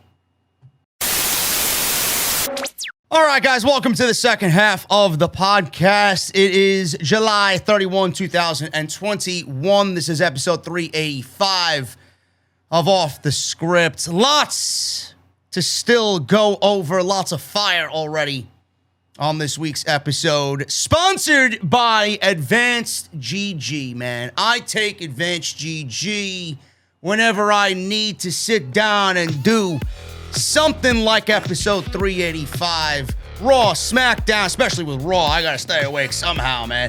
NXT, AEW, Dynamite, even when I'm gaming and I'm on top of my game in Call of Duty, I'm a top 3%er in Cold War multiplayer. It's awesome, man. Improve your focus, improve your reaction time with Advanced GG. It is the world's first gaming supplement that actually works, clinically proven to improve esports, gaming, and overall general life performance. No matter what you're doing, man, working out, going to work, doing your rigorous daily activities. It helps improve concentration and reaction time, reduces error rates, and provides an energy boost to support you throughout your gaming sessions. It is all natural, caffeine, natural caffeine made from green tea extract. They come in a variety of different flavors. The majority of the ones that I've had, my favorite's the strawberry banana. If you guys want to take my recommendation for that, go and get yourself some today. Advanced.gg. Use code SCRIPT at checkout. Everything you need is linked down below in the description. I'm even going to pin a comment at the very top of the comment section. I want to thank them for once again supporting and being a great friend of the podcast right here on Off the Script. SmackDown. I don't have the ratings for last night's show because I'm recording this before Friday's SmackDown, but I do got ratings for the 723 episode of SmackDown. Ratings dip for the second week with fans back in attendance. The episode drew an average of 2.04 million viewers, which was down from the previous week of 2.18 when SmackDown had their triumphant return in front of fans. And it also pulled in an average of a 0.50 rating in the 18 to 49 demographic. That is down from a 0.6 rating that the show did last week in the same demographic.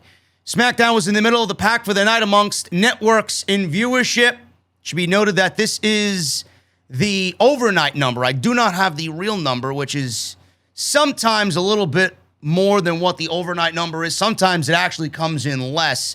But as you guys see, they trended above a 2. It's pretty much what the moral of the story here is this week.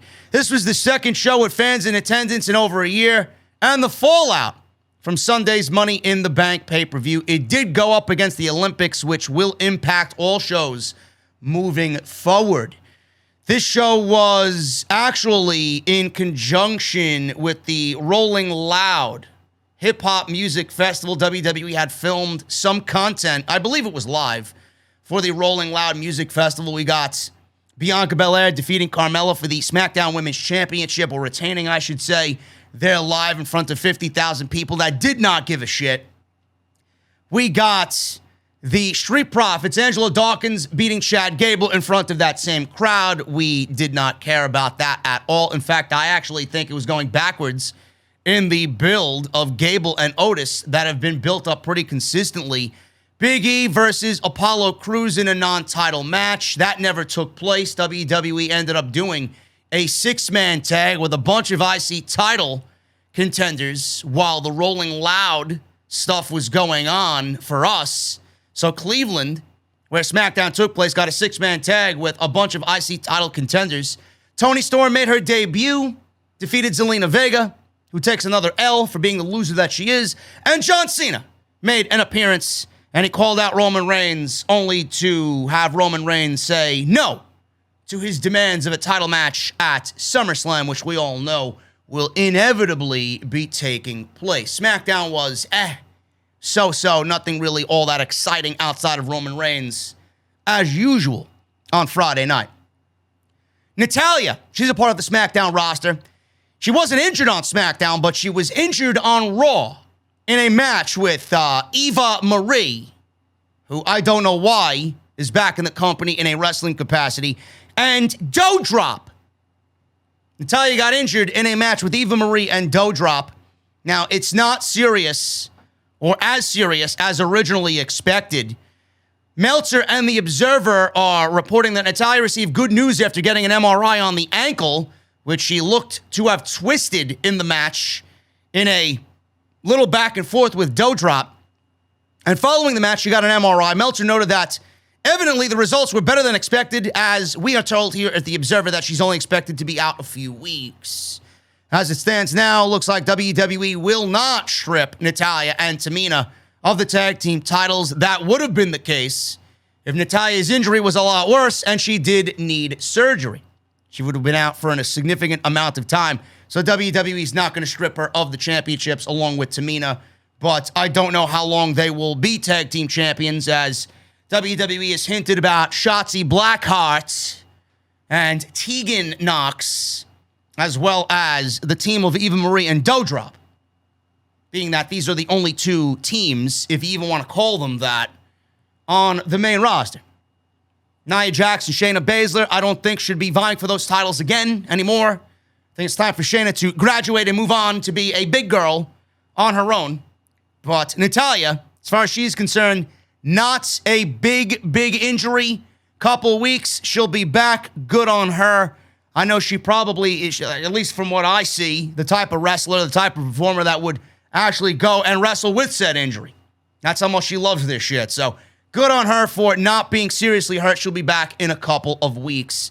So expect the tag team champions to be back on TV very soon. AEW continues to trend upwards and stay consistent above 1 million viewers. Wednesday's show topped 1.1 million viewers for Fight for the Fallen. 1.1, that is a little bit down from the 1.148 the show did for the second night of Fyter Fest. In the 18 to 49 demographics, the show did a 0.45, which was actually up from a 0.44. Brandon Thurston of WrestleNomics reported the news. In the past 3 weeks, AEW have done over 1 million viewers on Wednesday night.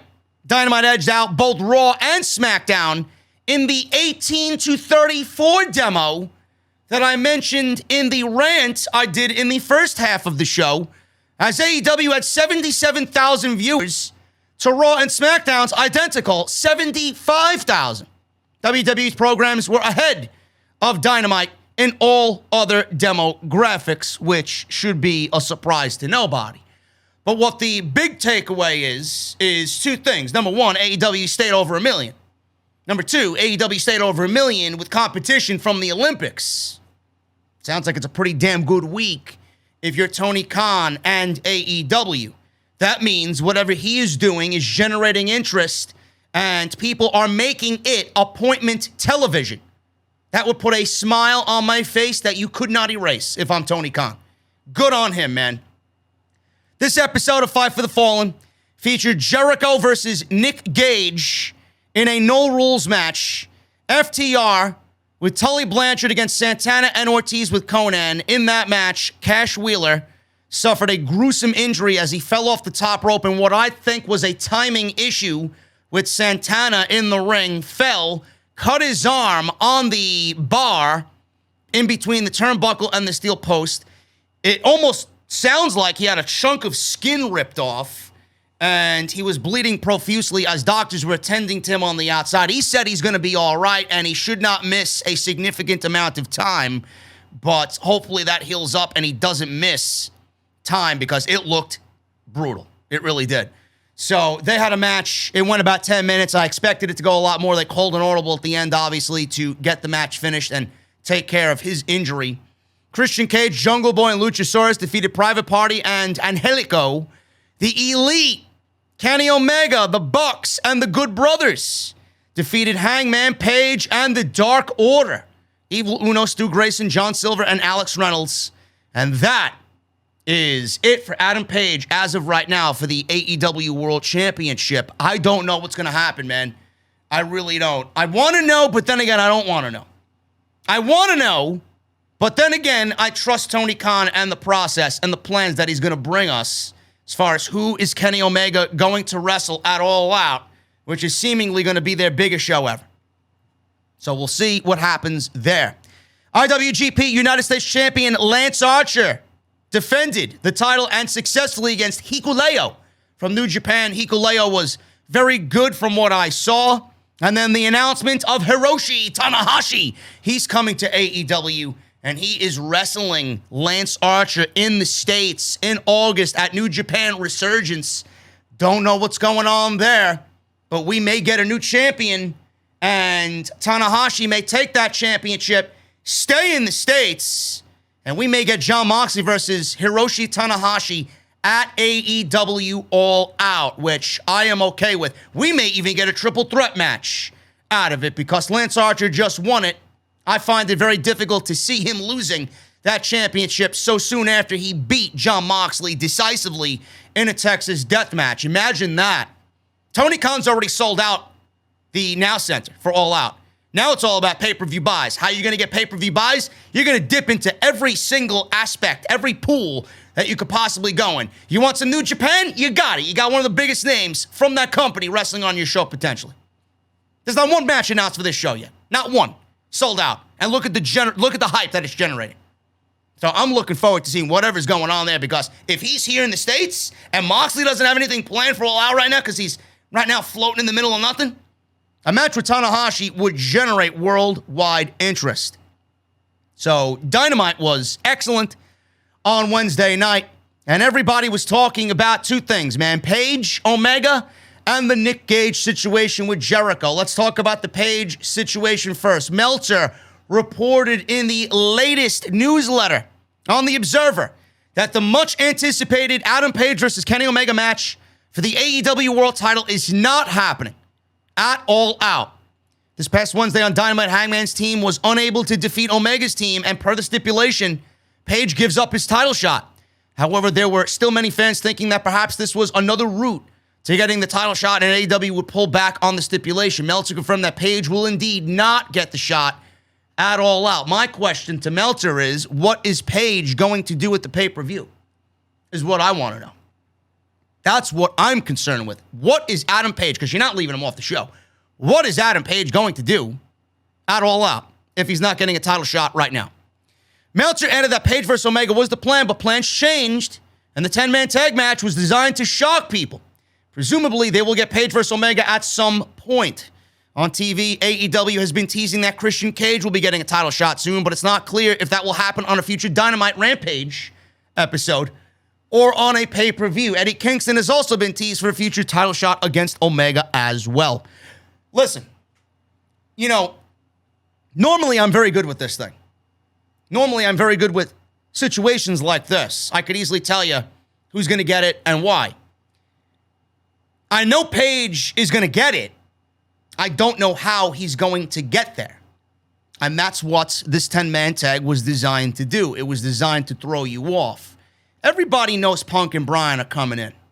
Everybody knows that Page is the only guy that should be getting that title shot right now. But with Punk and Bryan coming in, plans have obviously been reformatted.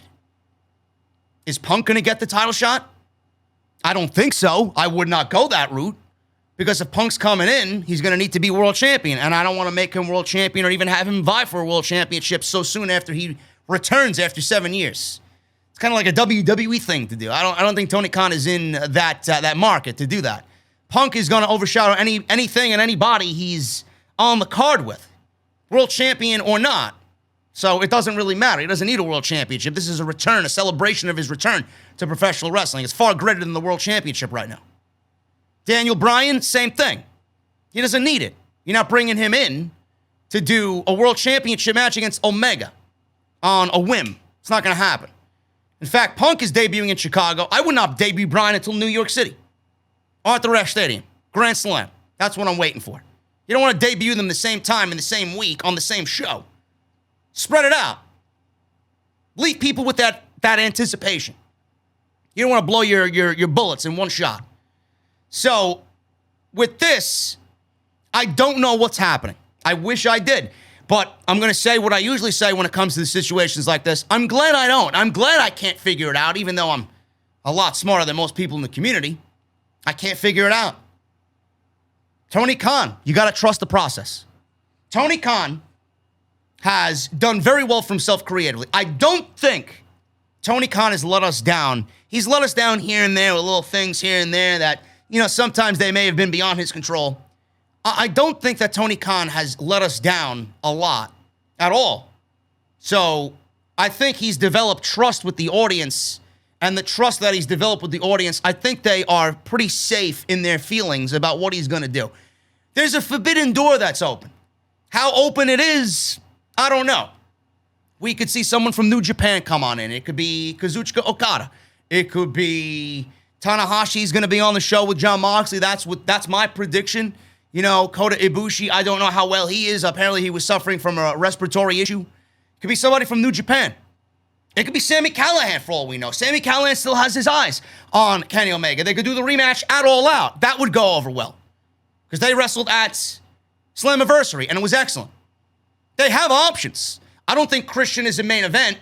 They want to go Christian. They could probably get away with it. It'll probably be a solid match. But maybe that's the route that they want to go. Maybe they want to play up the rankings. You got Christian number 1 right now. And Jungle Boy number 2. AEW could give us a Christian Cage versus Kenny Omega match at All Out. Not going to really mean much of anything. It'll get him out of the way. But everybody is going to be so enamored with everything else that's going on that show with Punk and the debut, a match potentially with him and Darby Allin that was teased. I mean, you could get away with something like that. I don't like to advocate for the World Championship to be off the show in the main event, in that spot. I don't want it to be out of the main event. But this is a situation that is unlike anything in the last 7 years. So I think it's okay for a one-time thing. AEW usually makes the World Championship the most important thing in their company. This is not a common theme. So if they want to do it here and then, 9 months later they want to do it there, it's fine. This is a weekly thing in WWE where the titles mean nothing. We know that's not how Tony Khan operates. Jungle Boy, we already got a title match with him and Kenny Omega. Maybe this could be used to turn Christian heel on Jungle Boy, and then that's when we get a match, maybe at Grand Slam, maybe on a future Dynamite episode. I don't know. It could be used as a catalyst to turn Christian Cage heel. So we don't know what is going on. But all I know is putting Bryan and Punk in the situation with Kenny Omega is not the right deal. That needs build. You're not going to go right into that situation right out of the gate. Because then you're going to have to take the title off Omega, and it's not time at all for Kenny Omega to drop that championship. Do we get Page? He was clearly fucked. He was screwed over. Is management going to step in? Something has to be done. Maybe they save it for Grand Slam. Maybe they save it for Full Gear. It's not a situation where they're stuck and they need to do it. This still has some legs.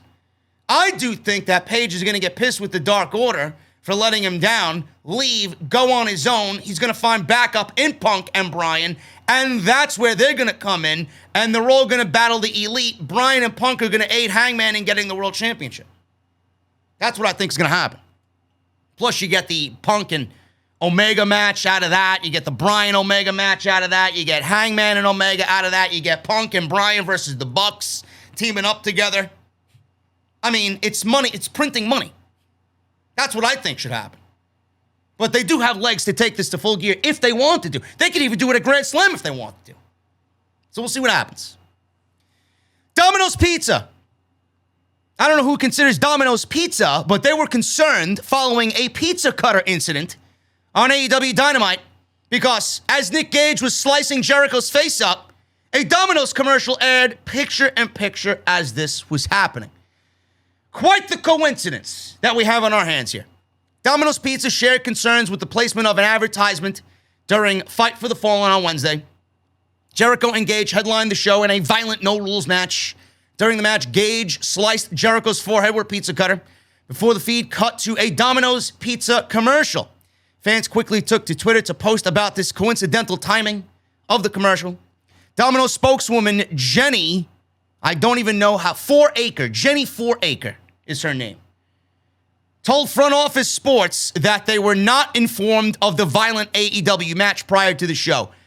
She stated that the brand would assess their advertising presence on Dynamite going forward, noting Domino's was not involved, nor had any knowledge of the gory scene on AEW Dynamite's main event.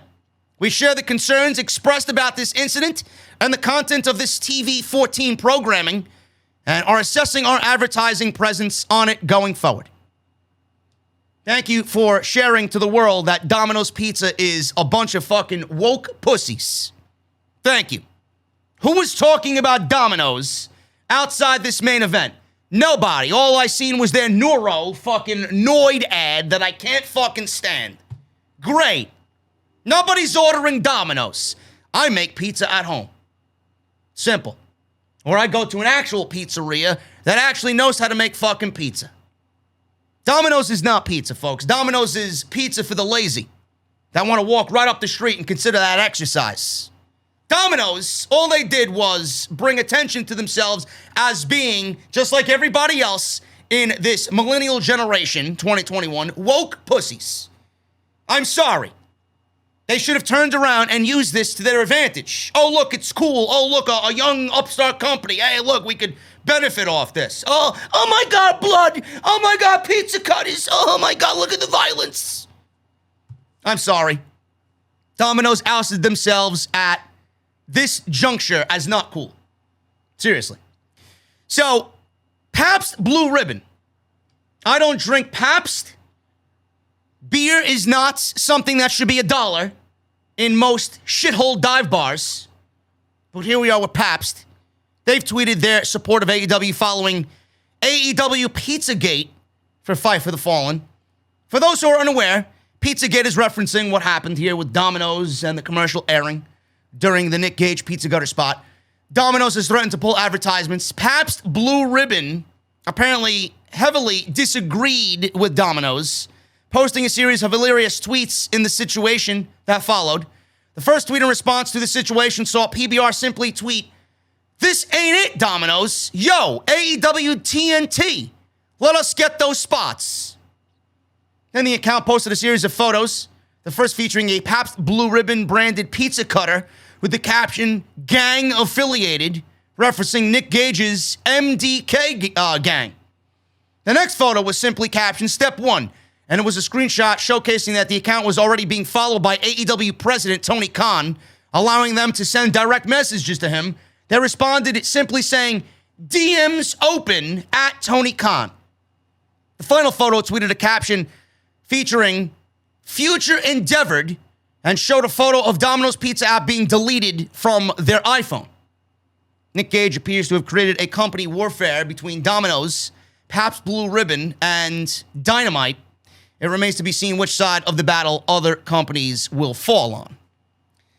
I mean, you know, for one advertisement, Domino's is really stirring the pot here. I mean, that's one advertisement. Clearly, that's how TNT makes their money. But how many other advertisers are seeing this as ridiculous and then want to jump on board? You know, there are more advertisers in favor of what Dynamite is doing than Domino's not being for what Dynamite is doing. For one loss in Domino's, they may gain 4 or 5 other advertisers, which would gain more money for TNT as far as advertising fees. So, I mean, I don't see this as a big concern at all. I mean, you want to be woke pussies? By all means, be woke pussies. Meanwhile, we're all enjoying what happened on Dynamite. It's a one-off. It's not a usual thing that happens on the show. This is something that you should be aware of if you weren't a woke pussy. It's a one-off. It won't be happening again. Calm the fuck down. Tony Khan, just to follow up on this, he obviously spoke to TNT before booking the No Rules match. He got approval and the blessing of TNT.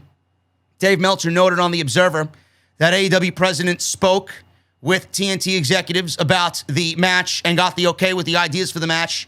He says, and I quote, "Now TNT, I know Tony Khan talked to TNT ahead of time and basically told them what was going on, so they were okay with it. It's not an issue where they're going to get kicked off the air, which obviously would be very bad if they did something this violent without telling them, and it was bloody with broken glass and everything." End quote. Meltzer added that this match was a one-time thing, but if the quarter ratings are good, that could change. It was the highest quarter of Dynamites all night, and it drew the highest rating, period, for all of Fight for the Fallen. So will we see it again? I don't know. It's not my cup of coffee. Deathmatch wrestling is a niche in a wide world of professional wrestling. It's been in our industry for many decades. So it's not my cup of tea, but if people want to see it and there is a market for it happening when it should, I don't want to see it every week because it would get boring. But if there is a call for it to happen, I'm all for it to happen. I really am. That Nick Gage, Matt Cardona situation, that was, in my eyes, thumbs up. I loved it. I thought it was great. So if more things can happen like that and hype can be built from that, it's AEW simply riding the coattails and following what Nick Gage and Matt Cardona did. I'm surprised the Cardona didn't come out on Wednesday night to continue building the fucking rematch between him and Nick Gage. So clearly it's a great move for not only GCW, wrestling fans, it's a great thing for AEW because they were capitalizing on all the hype that came out of that past weekend. How is this looked at as bad? I don't get it.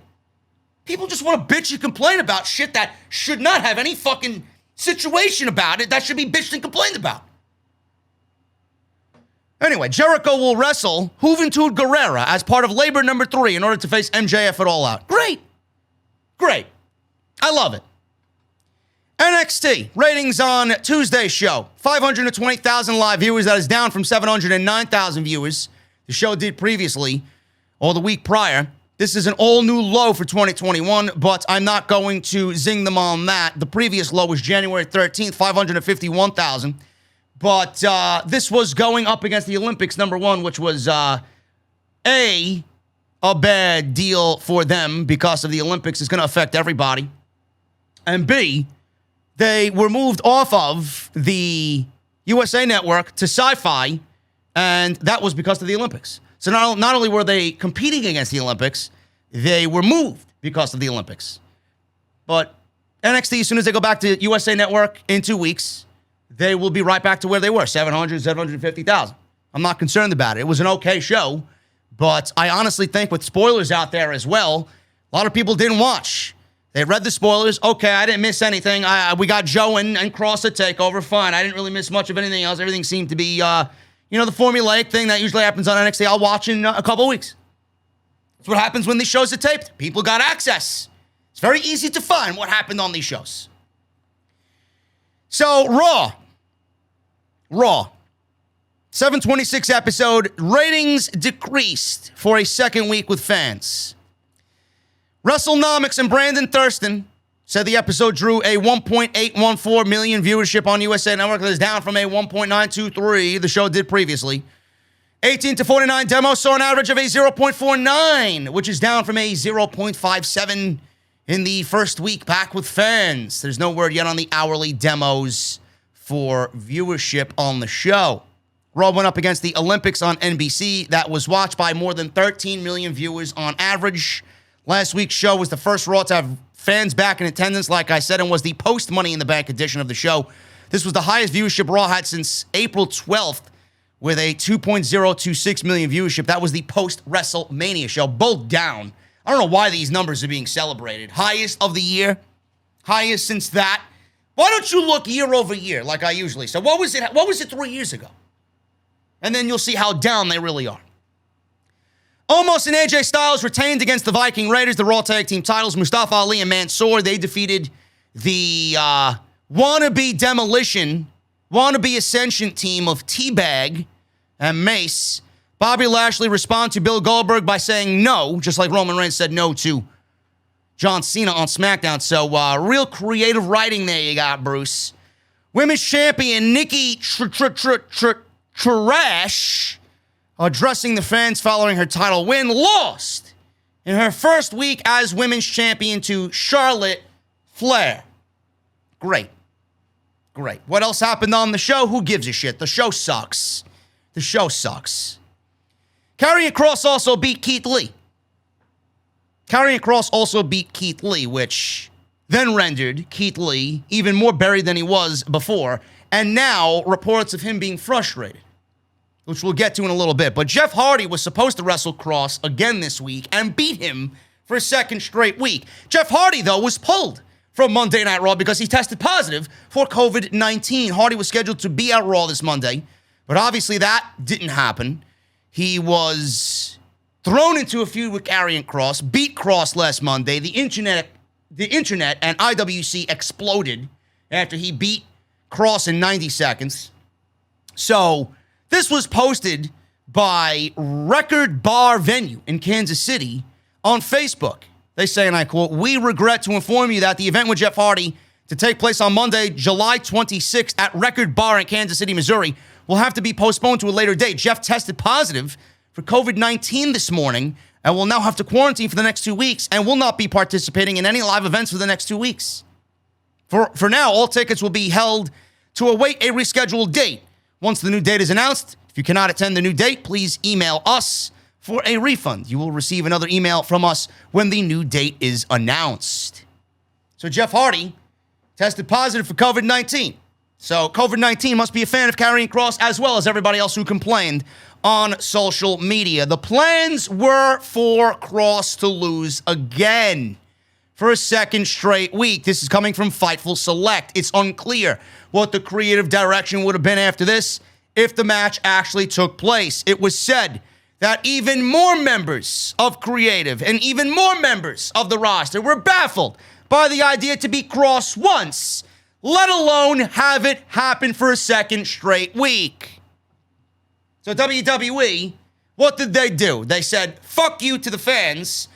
We can't give you Hardy versus Cross. We can't do what we want to do. So what we'll do is we'll give Cross a win over somebody else that you complained about last week in Keith Lee, because we know he needs a win. So we'll bury Keith Lee in the process and give Cross and everybody that wanted Cross to win a win. But we'll bury Keith Lee as the big fuck you. You can't have both of them. Which one do you want to win here? We're going to give you one. It's going to be Cross. You can't cry to us that Keith Lee lost. Now get this. Get this. There's a reason why Cross was booked to lose, and why Scarlett has not appeared on Monday Night Raw with him. Now, Andrew Zarian talked about this on the McMahon podcast. He explained WWE's reasoning for wanting to have Cross lose matches. I don't get it. I still don't get it. You may be in defense of this decision. I think you're wrong. I don't think he should be losing at all with the NXT Championship. I don't know why there's such a disconnect between Monday Night Raw, SmackDown, and NXT. I don't get it.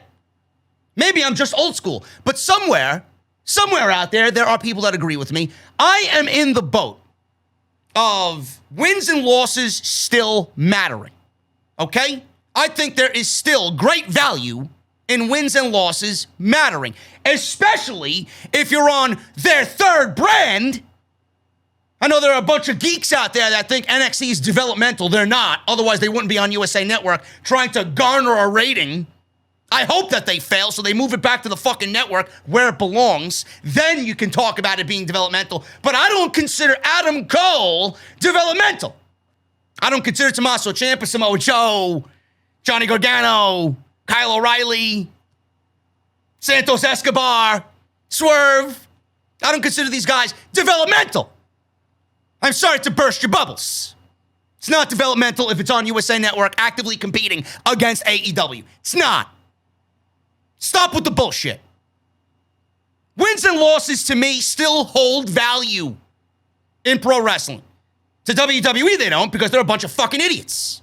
But to me, as your NXT champion, yes, he shouldn't have lost. There's no reason to have him go and lose when Triple H has had this man minus 4 months for injury, undefeated for 2 years. I don't get it. Zarian said Cross was supposed to lose to Jeff Hardy again in the rematch and then finally go quote-unquote berserk.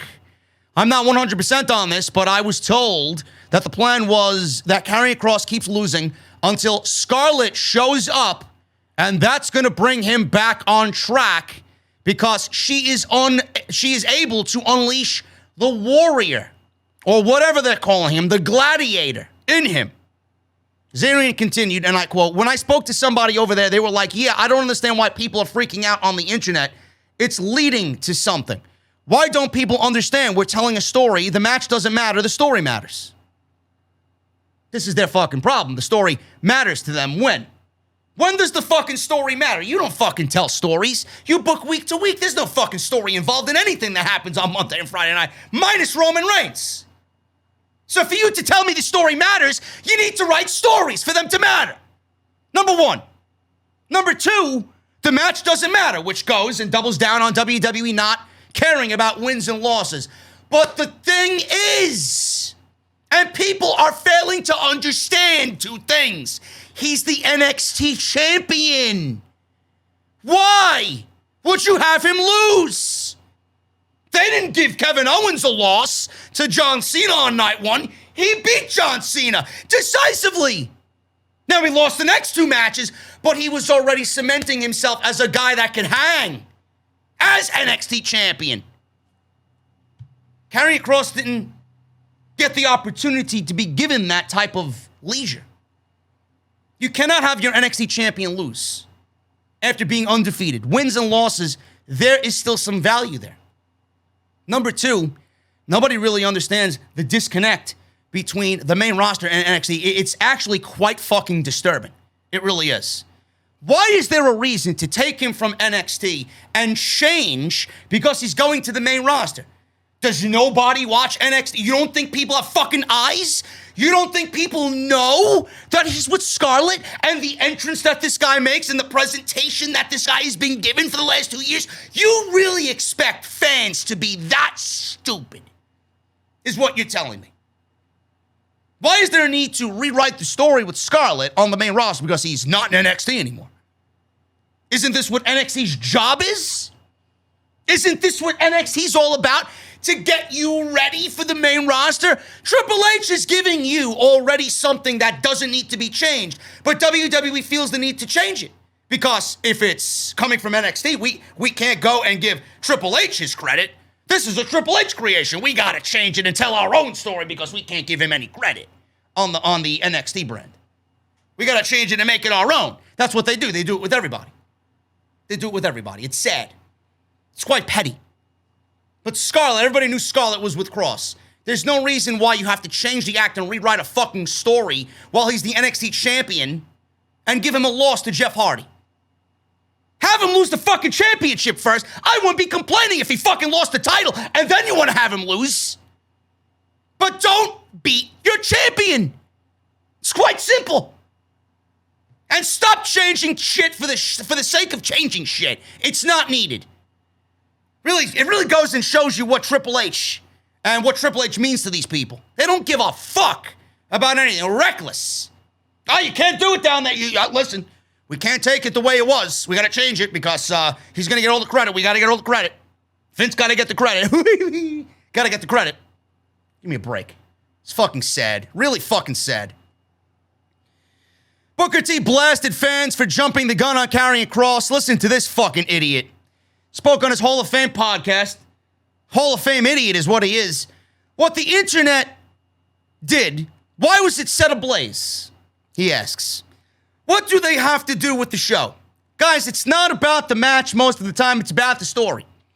This is what a shill is likely going to tell you. This is what a WWE cocksucker is programmed to tell you. Karrion Kross is a guy who's the NXT champion and undefeated down in NXT. Great, you just answered the fucking question. Booker T, there you go. Why do I need to read your fucking shit explanation? You just said it. He's the NXT champion, undefeated. It's a pretty important aspect if you ask me. One thing you have to realize is that it's still NXT. It's a third brand. It's on the USA Network, garnering ratings. They're getting TV rights for it. It's a third brand. It's a third brand.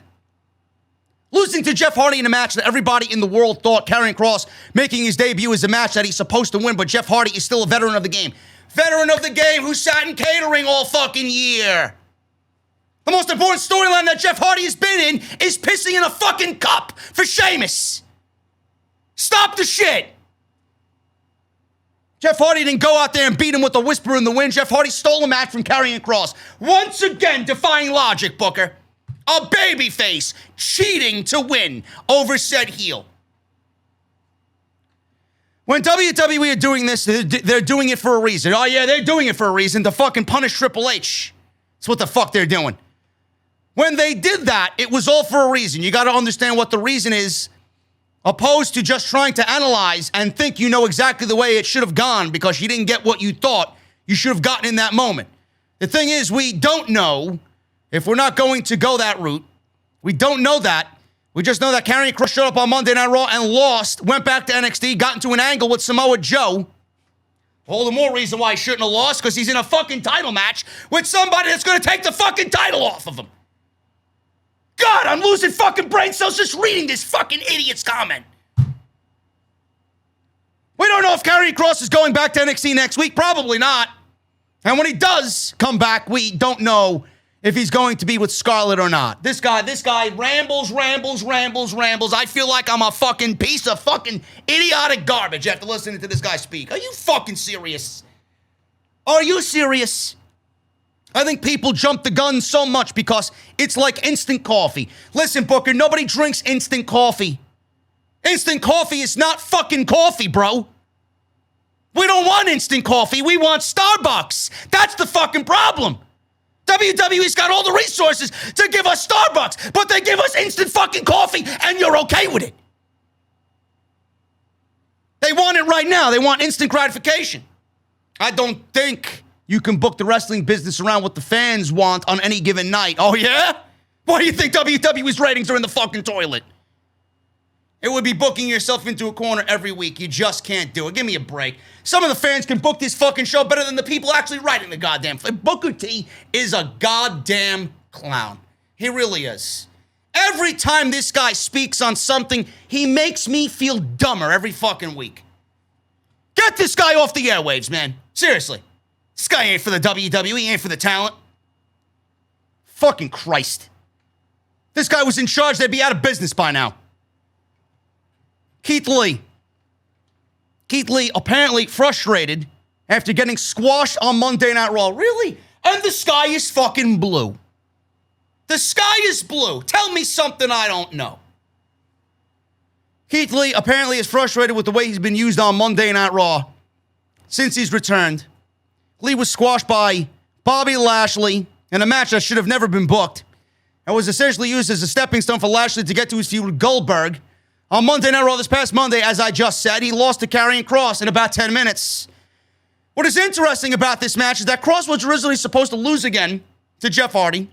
Since Hardy was out of action after testing positive for COVID-19, the decision was made to have Lee take Hardy's place, and Kross was booked to get the win via submission.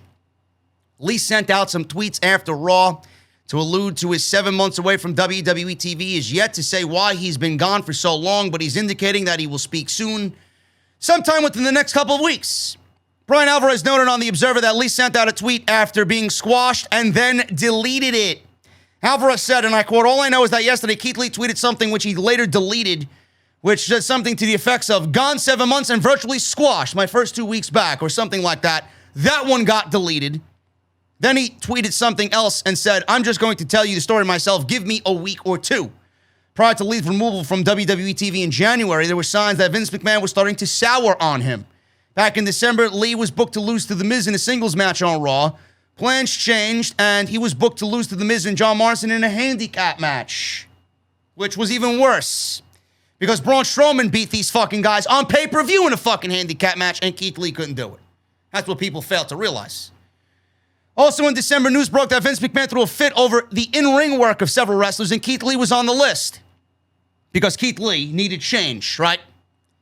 It was also reported in December that Bruce Pritchard was said to not be a fan of the way NXT wrestlers are trained, and that Pritchard buries the way NXT trains talent. Oh, they bury more than just the way they train talent. They bury NXT in general.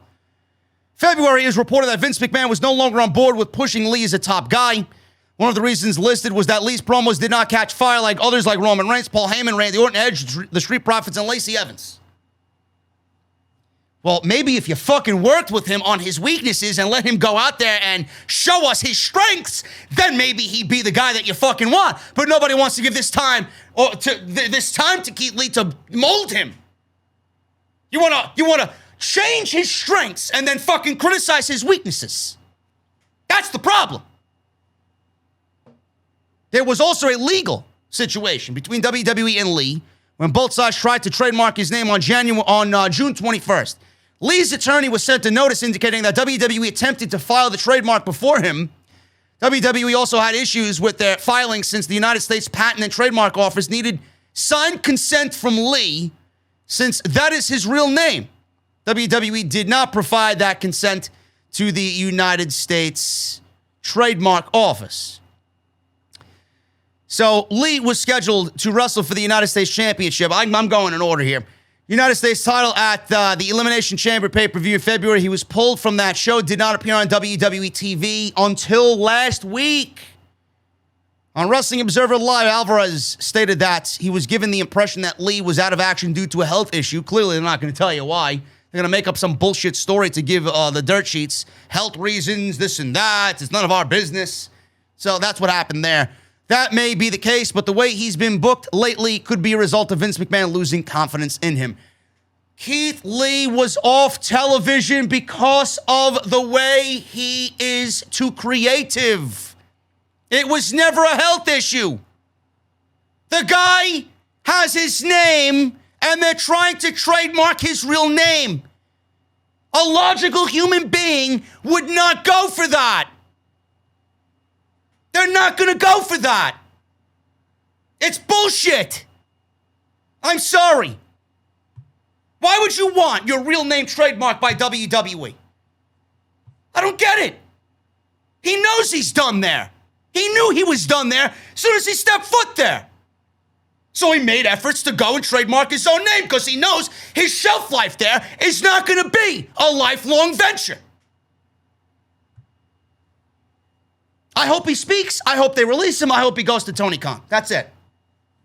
That's it. If I'm Keith Lee and I'm out for 7 months and then I get used as a fucking stepping stone for Bill Goldberg, I'm out. I'm done.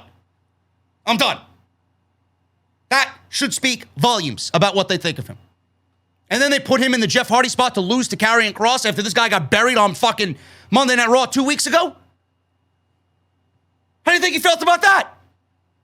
These guys had a title program in NXT where he was actually looking like a monster. And they made him go into this with 15-minute build, and he tapped out. Squashed? That's light terminology when talking about what's happened to Keith Lee. You're going easy on him. Buried. 6 feet under. Casket's in the fucking dirt. Dirt has already been poured on the grave. That's it. This guy's dead. There's nothing about Keith. Nobody gives a fuck about Keith Lee. This guy was out for 7 months. You changed everything about him. You changed his theme music. He doesn't want to be there. You kept him off TV for 7 months. You expect him to get over. Nobody knows who he is. And you throw him on television thinking he's going to fucking get over. Oh, he's an indie guy. You buried him since day one. Nobody will give a fuck about Keith Lee in WWE. People will care when he calls TK. That's when they'll start caring about Keith. And Randy Orton is on his way back to the WWE.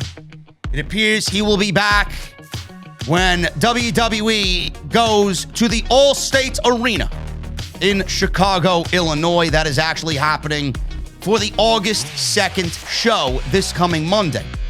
Orton, Riddle, and Drew McIntyre versus Bobby Lashley, AJ Styles, and Omos in a 6-man tag team match is listed on the arena's website. This will be a dark match. Monday's episode of Raw saw Riddle losing to John Morrison to a distraction finish when Omos destroyed Riddle's scooter. After the match, Styles and Omos continued the attack on Riddle as fans chanted Orton's name, clearly indicating that your tag team title match for Monday Night Raw at SummerSlam will be Riddle and Orton beating AJ and Omos for the tag team title. So expect the Viper back on Monday. And kudos to Matt Riddle for holding the fort down while Randy Orton's been out for whatever reason. He's been entertaining enough to where I actually enjoy it. It's one of the better portions of the show. I'm very much looking forward to seeing the dynamic between those two winning the titles and then what happens afterwards, because I like both guys. And it's the one thing on Monday Night Raw that I actually look forward to watching on Monday night. Guys, I'm getting out of here. Thank you so very much for all your support. If you enjoyed the podcast, let me know what you think down below with a comment. Let me know what you think with a thumbs up, and hit that subscribe button if you have not done so already. Follow me on Twitter at JD from NY206. That's Twitter and Instagram. Make sure you guys go and support all the other content on the channel. Everything you need is on the homepage, patreon.com. If you guys want to support, patreon.com/JD from NY206. Go and get your SummerSlam t-shirts. Bonfire is the exclusive home of Off the Script. Bonfire.com. Link is down in the description below. And go check out Advanced GG. Go get yourself some Advanced GG. Advanced.gg is the place. Use code SCRIPT at checkout to save yourself some money on Advanced GG. Guys, I'm getting out of here. I'll see you back Monday for a brand new week of content as we roll on into the biggest month of pro wrestling this year. Got more coming. Thank you for being with me. Thank you for all your support. I'll see you back live on Monday night for Monday Night Raw. See you guys later.